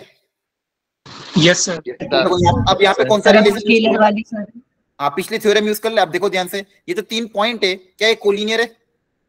Yes yes sir M vector N vector and P vector are collinear. इसका मतलब क्या आएगा, इनका जो कोएफिशिएंट उनका सम क्या होगा, 0 सर 0 मतलब OA upon OM plus OC upon ON plus ये दूसरा है माइनस OB अपॉन OP, ये कितना होगा, 0 होगा। और ये माइनस उधर जाकर प्लस हो जाएगा, यही प्रूव करना। आया समझ में? एक्चुअली देखो ये क्वेश्चन ऐसा नहीं कि जेई में आएगा या फिर जेई में इस तरह के क्वेश्चन आते हैं। ये क्वेश्चन इलस्ट्रेशन एक तरह का, इसमें हमने सीखने को क्या मिला कि पहली चीज ये पैरेललोग्राम था, तो हमने ये देख लिया कि भी जो डायगोनल है उन दोनों का सम के बराबर है। फिर इस वेक्टर को वो जो साइड्स के रेशियो है उसके टर्म्स में हमने लिखने की कोशिश करी, और एक ऐसा रिलेशन डेवलप किया पॉइंट N, P और M में, जो कि एक तीनों लाइन में लाई कर रहे हो। जो पिछली थ्योरम अभी जो मैंने सीखी थी कि अगर 3 वेक्टर एक लाइन में लाई कर रहे हो और XA plus YP plus ZC अगर 0 है तो वहां पे जो उन तीनों का सम 0 होगा। तो उसी का एप्लीकेशन ये क्वेश्चन था। आया थोड़ा बहुत समझ में? Yes sir. सर हाँ बोलो बोलो। सर MNP एक लाइन में कैसे लाई कर रहे हैं, वो तो आपने ड्रॉ करा है ना उस तरीके से। क्वेश्चन में बोला है ना, एक ट्रांसफर्सल है तो एक लाइन में वो तीनों पॉइंट वहां पे कट कर रहे थे, तो वो एक ही लाइन में लाई कर रहे हैं ना। क्वेश्चन के हिसाब से तो ड्रॉ किया, क्वेश्चन में बोला है। पढ़ो क्वेश्चन ध्यान से। आया ना? Yes sir. क्वेश्चन में तो बोला है कि एक लाइन है जो इन तीनों को इन पॉइंट पे कट कर रही है, तो ऑफ कोर्स वो तो तीनों एक ही लाइन में होंगे। मैंने अजम्पशन तो नहीं माना है, वो तो ऑलरेडी वहां पे क्वेश्चन में बोल रखा है। ठीक है, यहाँ तक क्लियर हुआ थोड़ा बहुत आपको सब लोगों को?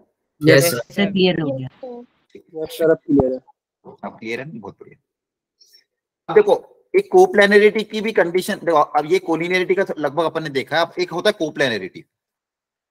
अब कोप्लेनरिटी को देखो, 3 वेक्टर को कोप्लेनर को प्रूव करना है तो उसके लिए 2-3 तरीके होते हैं। एक वेक्टर के तरीके से होता है और एक थोड़ा 3D के कॉन्सेप्ट से भी होता है आगे जाके जब हम सीखते हैं, मतलब वेक्टर प्रोडक्ट पढ़ने के बाद।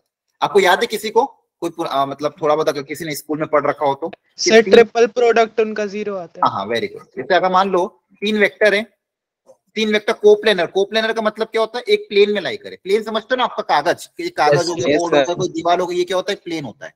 तो अगर 3 वेक्टर को मुझे कोप्लेनर प्रूव करना है तो हाँ हेलो 3 वेक्टर को मुझे कोप्लेनर प्रूव करना है तो उसके लिए क्या होता है? इनका एक बॉक्स प्रोडक्ट बनता है ना? Yes sir. बॉक्स प्रोडक्ट 0 होता है। अब देखो ये हम आगे जाके सीखते हैं जब मैं वेक्टर प्रोडक्ट को पढ़ा देता हूँ।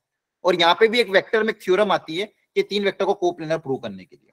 ठीक है, तो हम अभी के लिए उस थ्योरम को यहाँ के लिए स्किप करके पहले हम क्या करेंगे? वेक्टर प्रोडक्ट पढ़ा दूंगा। फिर जब कोप्लेनरिटी की कंडीशन आएगी तो मैं सारी कंडीशन एक साथ सिखा दूंगा आपको।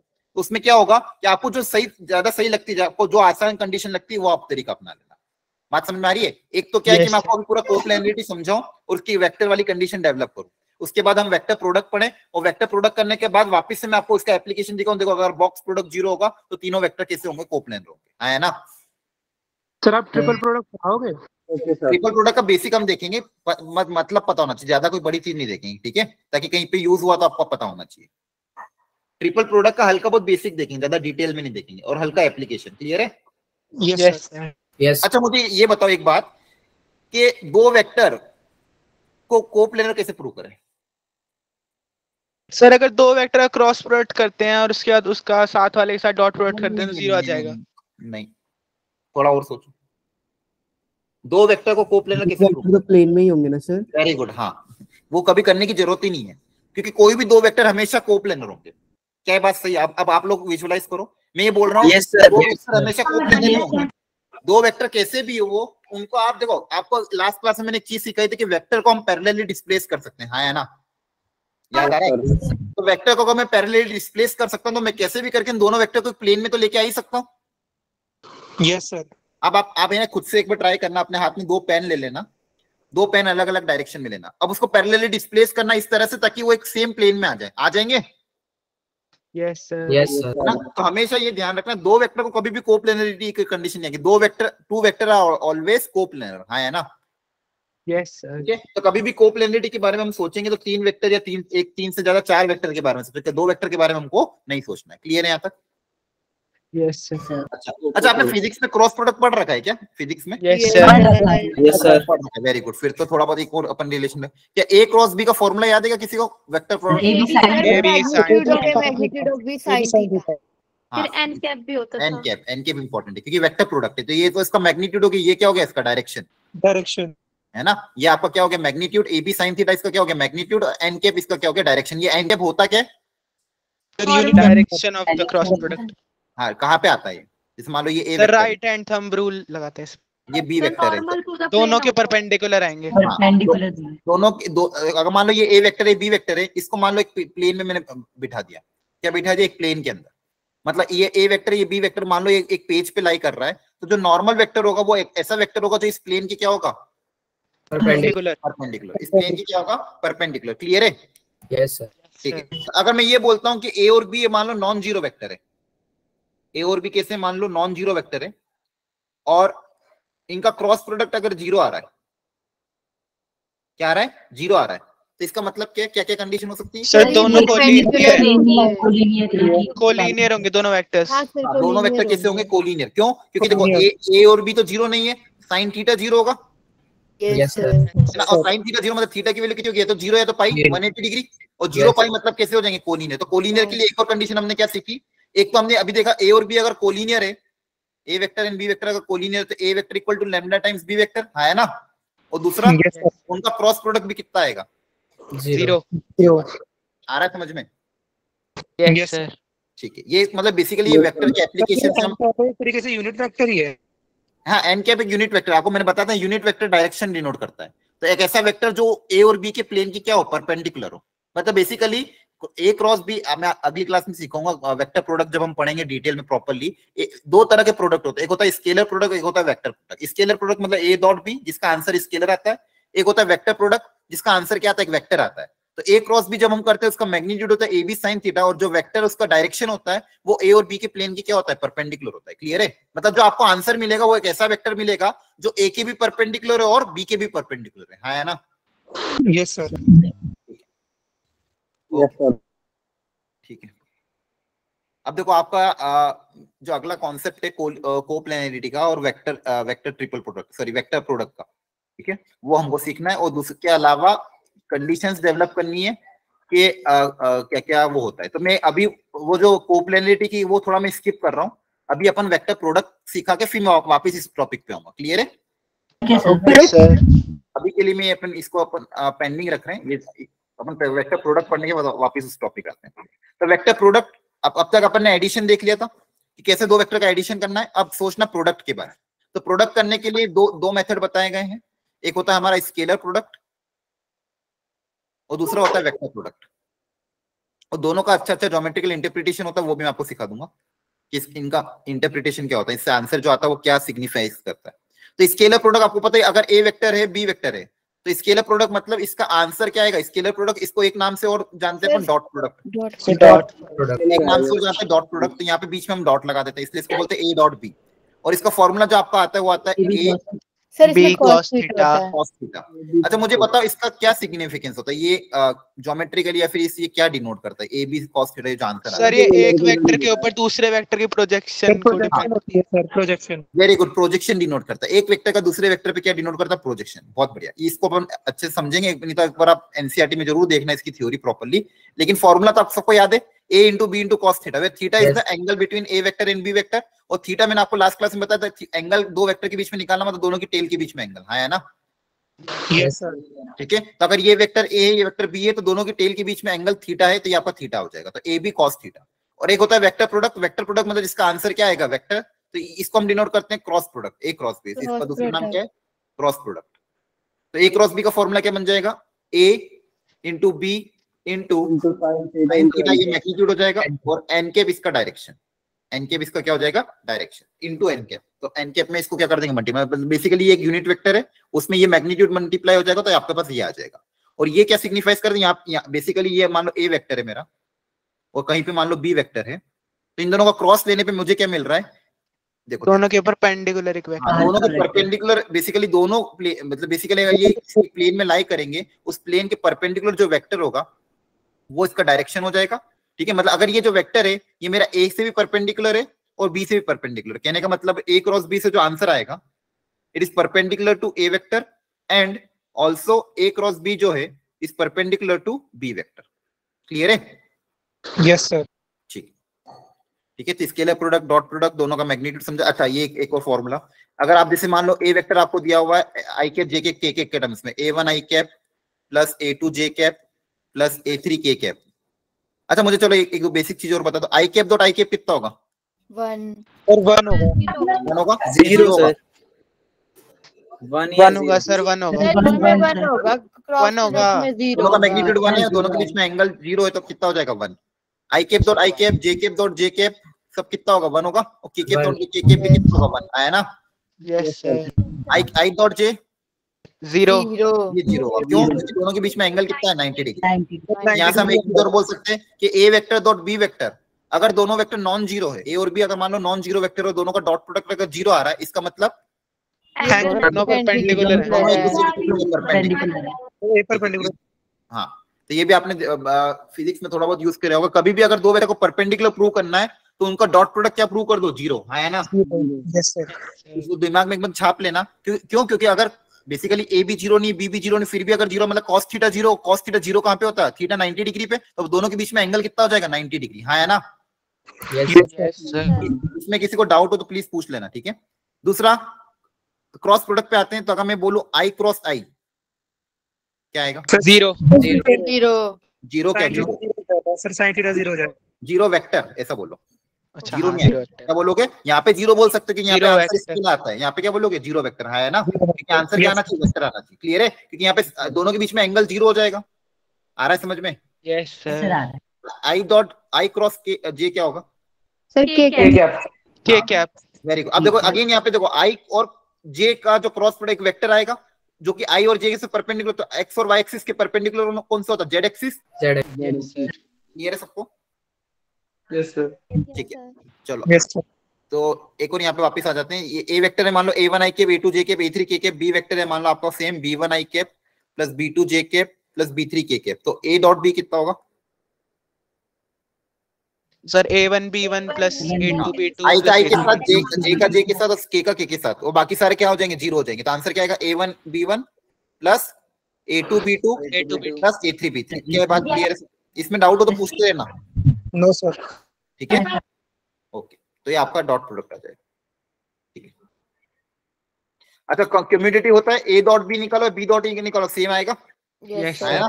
इसमें कोई फर्क नहीं पड़ना है। डिस्ट्रीब्यूट भी कर सकते हो, a dot b plus a dot c, मतलब इसको हम ब्रैकेट में डिस्ट्रीब्यूट कर कांस्टेंट को हम बाहर अलग भी निकाल सकते हैं, है ना। यस चलो इसमें एक दो प्रॉपर्टी हो कि अगर मुझे बताओ कि अगर दोनों का डॉट प्रोडक्ट ग्रेटर देन 0 है, इसका मतलब सर a डॉट b 0 इनका थीटा 90 डिग्री मतलब 0 से थोड़ा बड़ा सर, एक्यूट एंगल इनके बीच में। आराम से शांति से सोचो। क्या और कोई कंडीशन चाहिए? ए और बी आपके पॉजिटिव, इसका मतलब दोनों के बीच मतलब दोनों में क्या रिलेशन है, 90 डिग्री से छोटा एंगल होगा, 90 डिग्री से छोटा है। ये समझ में आता है, ये जरूरी है क्योंकि देखो इसकी वैल्यू क्या आती है आपके पास, magnitude of A magnitude of B into cos theta, हाँ है ना। Yes sir. अब मैग्नीट्यूड तो ऑलवेज पॉजिटिव होगा। Yes sir. यस तो सर। अगर ये पूरा पॉजिटिव है मतलब इसको भी पॉजिटिव होना पड़ेगा। Yes sir. cos थीटा अगर मैं बोल रहा हूँ ग्रेटर देन 0, इसका मतलब क्या, मतलब थीटा डिग्री 90 डिग्री से कम है। हाँ, फर्स्ट क्वाड्रेंट में होना चाहिए। फर्स्ट क्वाड्रेंट में मतलब थीटा क्या होना चाहिए, 90 से कम, मतलब एंगल कैसा होना चाहिए आपका, एक्यूट एंगल, दोनों का। एक्यूट है। और दोनों का डॉट प्रोडक्ट अगर लेस देन 0 आ रहा है, इसका मतलब sir greater than 90 or less than triangle होगा कैसा होगा 90 से ज्यादा, क्योंकि मैग्नीट्यूड तो हमेशा पॉजिटिव होंगे, उसमें तो कोई दिक्कत ही नहीं है ना। yes यस बहुत बढ़िया। अच्छा मुझे बता, अगर दोनों का डॉट प्रोडक्ट 0 हो जाएगा तो वापस से perpendicular है। अगर दोनों नॉन जीरो है तो A is perpendicular to B, A is perpendicular to B. Clear? yes yes sir. अच्छा लास्ट ये मुझे बताओ A dot A, magnitude A का स्क्वायर। मैग्नीट्यूड ऑफ ए का होल स्क्वायर। इसका बहुत इंपॉर्टेंट है एक क्वेश्चन, इस पे काफी अच्छा बनता है। एक दूसरी बैच को तो मैंने कराया था, शायद आपका 12th में रह गया था, लेकिन ये रिजल्ट ध्यान रखना क्या कि मैग्नीट्यूड ऑफ ए का स्क्वायर को मैं क्या लिख सकता हूँ, किसी भी वेक्टर का मैग्नीट्यूड का स्क्वायर अगर लिखना है तो क्या करें, उसी वेक्टर का उसी के साथ डॉट प्रोडक्ट, है ना। yes इसको मैं एक और एग्जांपल से, तो मान लो मुझे ऐसा दिया हुआ है 2a vector plus b vector का मैग्नीट्यूड का स्क्वायर निकालना है, तो बताओ इसको कैसे लिखोगे आप? Sir 2a plus b dot 2a plus कर देंगे। 2a प्लस b का डॉट प्रोडक्ट वापस 2a vector plus b vector के साथ, है ना। एक कॉन्सेप्ट समझना है, इसको रिजल्ट को बहुत अच्छे से याद रखना। किसी भी वेक्टर के मैग्नीट्यूड का अगर स्क्वायर पूछा है तो सेम वेक्टर का खुद के साथ डॉट प्रोडक्ट कर दो, सेम वेक्टर का खुद के साथ क्या कर दो बच्चों, डॉट प्रोडक्ट। क्या बात समझ आती है? yes sir ओके, तो इसी से आप बाकी रिलेशन भी क्या डेवलप कर सकते हैं। अगर मान लो मैं ये पूछता हूँ a vector plus b vector का होल स्क्वायर, तो क्या आएगा इसका आंसर, कैसे निकालोगे? a plus b dot a plus b a plus B का डॉट a प्लस बी के साथ करो, कितना आएगा? सर ए का magnitude sir a square plus b square plus ab cos theta. हाँ तो क्या लिखूं? Sir 2a dot b 2a dot 2a dot b है ना। आगे समझ में? Yes sir. बहुत बढ़िया। ये रिजल्ट प्रॉपर्ली ध्यान रखना, यहाँ पे सब लिख दिए खैर आपके लिए। अच्छा ये चलो इसको मैं अप्लाई करवाता हूँ। ये देखो ध्यान से एक बार ऑब्जर्वेशन क्या दिया हुआ है।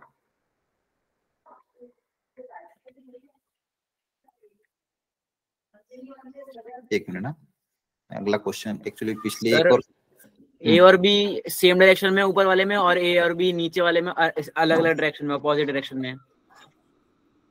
हाँ क्या कहने का मतलब, देखो magnitude of A plus B अगर मैग्नीट्यूड ऑफ ए और मैग्नीट्यूड ऑफ बी के बराबर आ रहा है तो ये बेसिकली आपने पहले भी देखा होगा कहीं पे। कहाँ पे देखा ये? yes सर देखा है ये सर फिजिक्स में देखा था। कोर्स में देखा था। अरे मैथ्स में भी देखा होगा सर मॉडुलस। हाँ मॉड्यूलस वाले में है ना।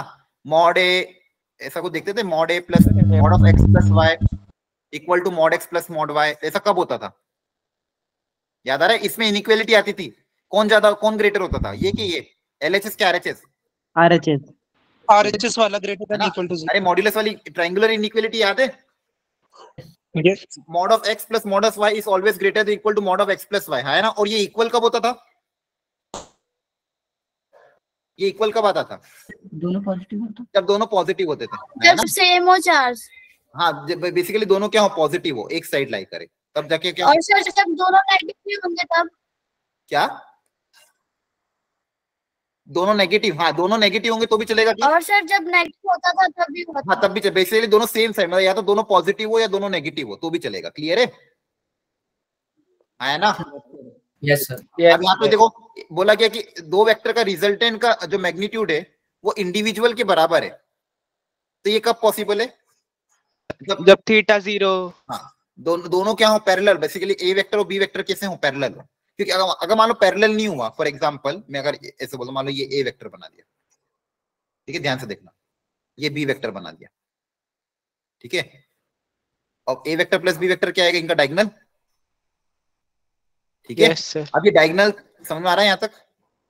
तो बेसिकली इन दोनों का सम इसके बराबर करना है। तो ये बेसिकली तभी पॉसिबल है जब आपका ये बेसिकली यहाँ पे ऐसा सोचो, ए वेक्टर का मैग्नीट्यूड आपके पास मान लो है 5, बी वेक्टर का मैग्नीट्यूड है मान लो 10, तो ए प्लस बी का मैग्नीट्यूड आपको 15 कब आएगा? जब ये दोनों इंडिविजुअली अलग अलग हो, ठीक है, ये अलग हो और ये अलग हो और पैरेलल हो, तभी जाके मैं इन दोनों को जैसे ए वेक्टर प्लस बी वेक्टर को क्या कर सकता हूँ, साथ में ऐड कर सकता हूँ। अगर मान लो अलग अलग हुए तो इससे जो रिजल्टेंट बनेगा उस रिजल्टेंट का सम कभी भी इन दोनों के बराबर नहीं आएगा, क्योंकि आप जब ट्राइंगल बनाओगे ना, ट्राइंगुलर इनइक्वालिटी भी यहाँ पे वैलिड कर जाएगी। क्योंकि देखो आपको पता है ना रिजल्टेंट और तीनों में ट्राइंगल बनता है, ए वेक्टर ये रहा, बी वेक्टर ये रहा, तो ये ए प्लस बी बनता है ना। Yes yes. तो ट्राइंगल में भी हम क्या पढ़ते हैं, sum of any two side of triangle is always greater than the third side, है ना। Yes yes sir. Third side के अगर बराबर आ रही तो बराबर तभी आ सकती जब ट्राइंगल ना बने, मतलब क्या हो, एक लाइन में हो, एक लाइन में हो मतलब क्या हो, पैरेलल हो। क्या बात है? ठीक, चलो आगे बढ़ते हैं। ये क्वेश्चन करो एक बार।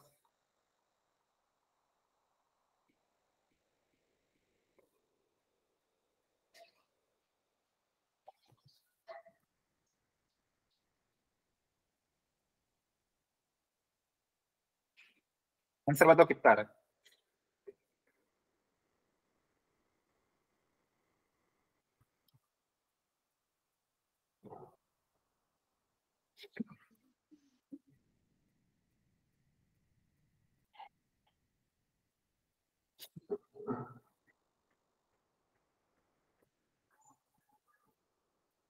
सर 0 आ रहा है। 0 आ रहा है। Yes sir. Very good. बाकी लोगों का जल्दी निकालो।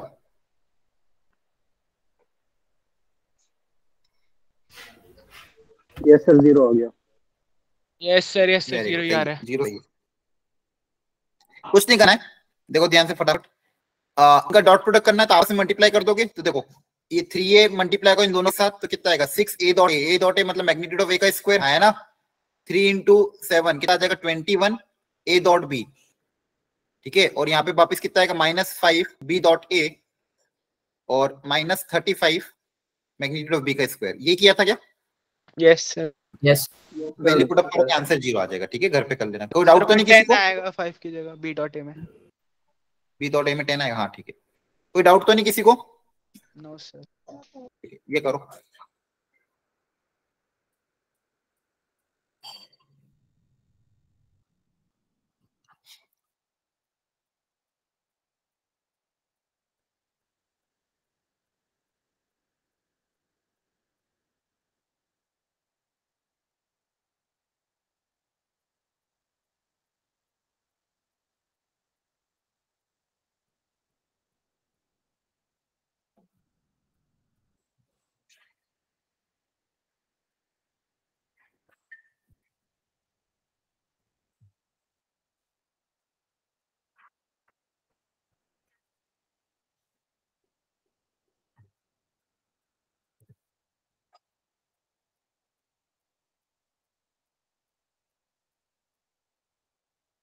है 120 डिग्री आ रहा है। ठीक है,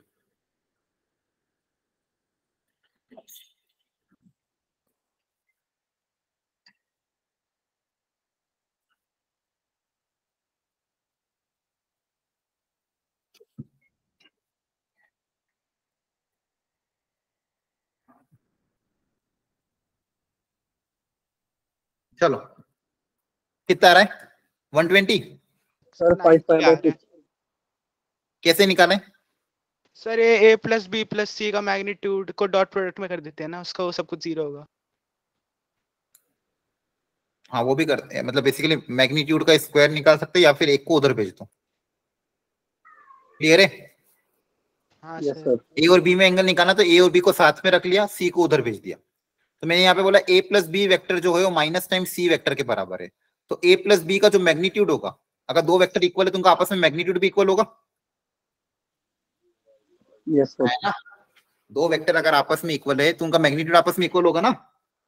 यस सर। ठीक है, तो इनका मैग्नीट्यूड आपस में इक्वल कर दिया, दोनों तरफ स्क्वायरिंग कर दें। Yes sir. स्क्वायरिंग का फॉर्मूला भी हमने सीखा है ना। अब a प्लस बी के मैग्नीट्यूड का स्क्वायर का फॉर्मूला भी अपने देखा था, क्या है था मैग्नीट्यूड ऑफ a का square plus magnitude of b का square plus twice of a dot b है ना। a square plus b square plus 2ab। बोलो यस सर।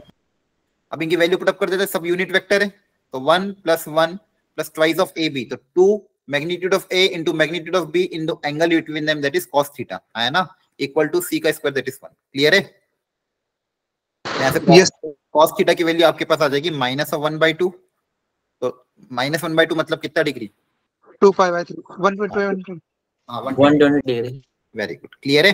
2π/3 है ना। Yes sir. ठीक है, क्योंकि ए और बी में रिलेशन डेवलप करना तो इसलिए ए और बी को साथ में रखा, एक को उधर भेजा। a plus B equal to C vector, तो उनके मैग्नीट्यूड को इक्वल कर दे, दोनों तरफ स्क्वायरिंग करी, फॉर्मूला अप्लाई कर दिया। ठीक है, चलो इसको ट्राई करो। Show that the median to the base of an isosceles triangle is perpendicular to the base. इसका मतलब एक ट्राइंगल में अगर आइसोसेलेस ट्राइंगल है, क्या है आइसोसेलेस ट्राइंगल, उसका अगर मैंने मीडियन ड्रॉ किया तो मीडियन जो होगा वो इसका परपेंडिकुलर मतलब बेसिकली एल्टीट्यूड भी होगा, ये हमें प्रूव करना है वेक्टर के टर्म्स, वेक्टर की मदद से। ठीक है, आइसोसेलेस ट्राइंगल में बोला गया है कि ये मीडियन है, मीडियन है मतलब ये दोनों इक्वल है। तो इसकी नेमिंग कर लो, एक काम करो, कुछ भी नाम दे दो, एक को ओरिजिन नाम दे देना, एक को नाम दे दिया P, एक को नाम दे दिया Q, इसको कुछ भी नाम दे दो M मान लो। ठीक है, तो आपको क्या प्रूव करना है, OM परपेंडिकुलर टू PQ, ये प्रूव करना है। दो वेक्टर को परपेंडिकुलर, अब इसको वेक्टर के टर्म्स में लिखना है तो इसको वेक्टर के टर्म्स में मान लेते हैं। तो इसको एक वेक्टर ये बना दिया, एक वेक्टर ये बना दिया, एक वेक्टर ये बना दिया, हाँ है ना, ये आपको ओरिजिन मान लिया। क्लियर है सबको? Yes sir. यस। मान लो इसको कुछ नाम दे देते हैं, इसको P वेक्टर नाम दे दिया, इसको Q वेक्टर नाम दे दिया, तो क्या मुझे कोई M वेक्टर के बारे में बता सकता है OM वेक्टर कितना होगा? Yes sir, P vector plus Q vector by 2। हाँ वेरी गुड, क्योंकि मिड पॉइंट है तो 1:1 के रेशियो में डिवाइड करेगा, तो ये OM वेक्टर कितना आएगा, P vector plus Q vector by 2, हाँ है ना? Yes sir. ठीक है, अगर मुझे ये प्रूव करना है कि OM vector is perpendicular to PQ vector, तो कैसे प्रूव करूं? सर इनका डॉट प्रोडक्ट 0 कर देंगे। हाँ, इनका डॉट प्रोडक्ट 0 प्रूव करना पड़ेगा, तब इनका डॉट प्रोडक्ट निकालने अपन। यस सर, इनका डॉट प्रोडक्ट क्या करते हैं, निकाल के देख लेते हैं। अगर इनका डॉट प्रोडक्ट 0 प्रूव हो गया मतलब ये दोनों एक दूसरे के क्या होंगे, परपेंडिकुलर होंगे। ठीक है, तो देख लेते हैं OM वेक्टर क्या हो जाएगा, P प्लस Q बाई 2, हाँ है ना? Yes sir. PQ वेक्टर बता दो क्या आएगा, Q minus P, Q vector minus P vector. कल बताया था PQ वेक्टर में कैसे निकालते हैं, Q में से P को माइनस कर देंगे, हाँ है ना? Yes sir. ठीक है, तो ये 1/2 कांस्टेंट, इसको तो बाहर ले लिया, मेरे पास क्या आ गया, P vector plus Q vector का dot P vector minus Q vector के साथ करो डॉट प्रोडक्ट, दो कितना आ रहा है, सॉरी Q माइनस P के साथ।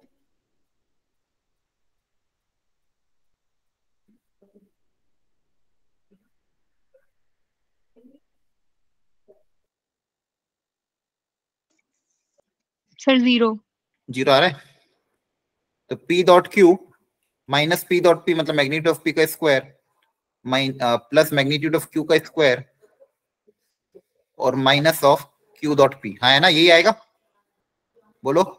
Yes sir. Yes sir. अब बस हो गया, P डॉट Q और माइनस P डॉट Q ये कैंसिल हो गया, और मैग्नीट्यूड ऑफ P और मैग्नीट्यूड ऑफ Q इक्वल है। यस सर, क्वेश्चन में बोला गया क्या आइसोसेलेस ट्राइंगल है, तो ये भी कैंसिल हो जाएगा, तो आंसर कितना आ जाएगा 0, और दोनों का डॉट प्रोडक्ट 0 आ रहा है मतलब एक दूसरे के क्या होंगे, परपेंडिकुलर। ठीक है, तो बेसिकली देखो ये सब इलस्ट्रेशन है, ऐसा नहीं कि जेईई के टाइप ऑफ क्वेश्चन है, ये ज्यादातर आपको जो स्टैंडर्ड बुक्स आती है ऑथर्स की वहां पे मिलते हैं, तो वहीं से लिए गए सारे। ठीक है, जनरली टीचर्स या फिर क्लास में ये जब भी पढ़ाया जाता है इन इलस्ट्रेशन को लिया जाता है ताकि आपको वेक्टर के टर्म्स में प्रैक्टिस हो जाए। वेक्टर में ऐसे इसलिए जानबूझ के थ्योरेटिकल क्वेश्चन कराया जाता है। ठीक है, ऑब्जेक्टिव क्वेश्चन तो ऑफ कोर्स अपन करेंगे, लेकिन उसके पहले हमको इनके ये जो कॉन्सेप्ट कैसे अप्लाई करना है, क्योंकि बेसिकली ज्यादातर ये एप्लीकेशन बेस्ड क्वेश्चन रहते हैं वेक्टर के। ठीक है, तो इन एप्लीकेशन को आपको समझ में आना चाहिए अच्छे से। क्या ये समझ में आ रहे क्वेश्चन आपको? Yes sir. Yes sir. ठीक है, चलो एक और ट्राई करते हैं, एक सेकेंड ना, एक्चुअली पिछली क्लास अभी मैंने ली थी हिमाचल में, तो वहां से ये सब इंक हटाना, मतलब ये जो नोट मार्कर का ये था ना, ये हटाना रह गया, इसके कारण थोड़ा टाइम लग रहा है। सर आप भी दिल्ली में ही हो? नहीं, दिल्ली में तो हूँ, एक हिमाचल का भी बैच अभी मिला है वहां का एक, तो मेरा उसमें टाइम, अब जैसे लास्ट टाइम आपकी वेडनेसडे को एक क्लास कैंसिल जो हुई थी ना, वेडनेसडे को मेरी क्लास नहीं थी ना, वेडनेसडे को कल था ना, तो कल वहां पे एक्चुअली मेरे 2 बैच थे, इसके कारण आपको इस वीक मैंने वेडनेसडे और सैटरडे ऑफ रखा था।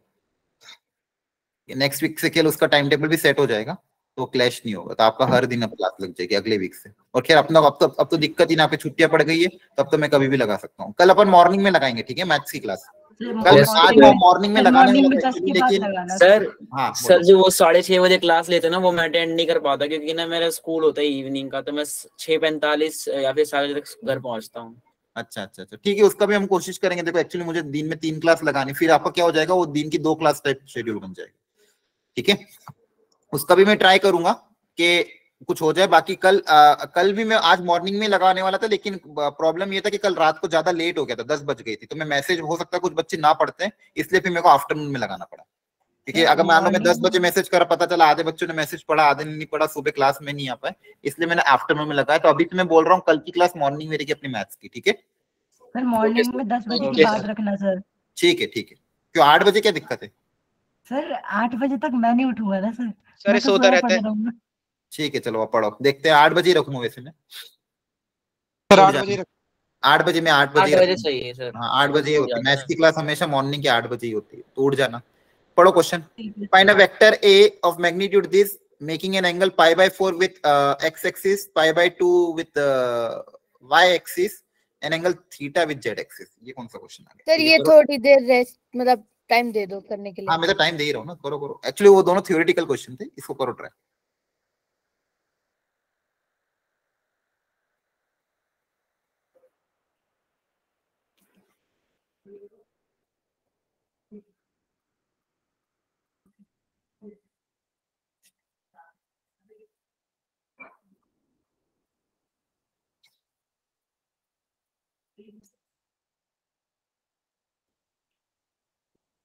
क्वेश्चन समझ में आया?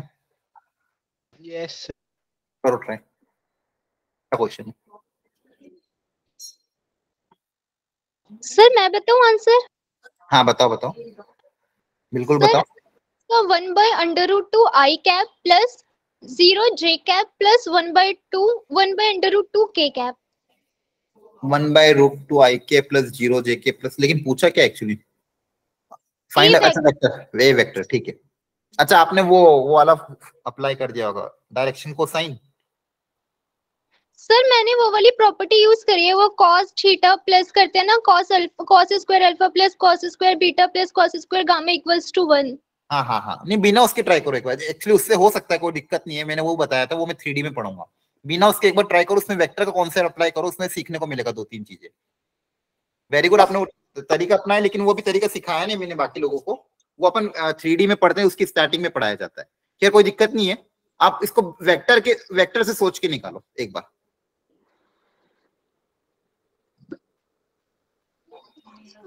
और मुझे पढ़ने दे। बहू तो एक काम कर, मैं अभी पढ़ रही हूँ। अरे अनम्यूट कर लो बेटा। मुझे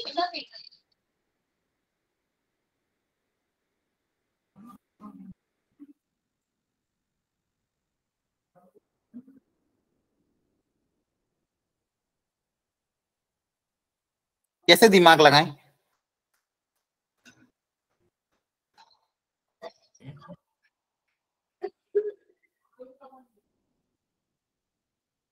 सर इस वेक्टर का y एक्सिस के साथ डॉट प्रोडक्ट 0 आना चाहिए।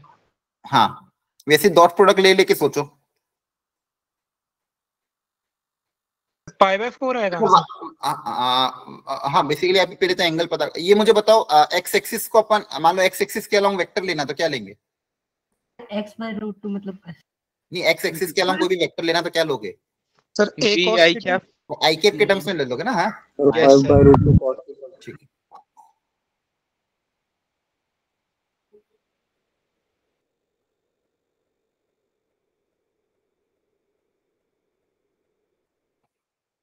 चलो देखो, इसको करने का बहुत आसान तरीका है, डायरेक्शन कोसाइन वाला भी होता है, बिना उसके एक बार करने की कोशिश करते हैं। देखो मान लो ए वेक्टर को आपने मान लिया a1 i cap plus a2 j cap plus a3 k cap, या फिर कुछ भी मान लो, ये मुझे निकालना है, हाँ है ना, इसकी वैल्यू मुझे निकालनी। क्लियर है?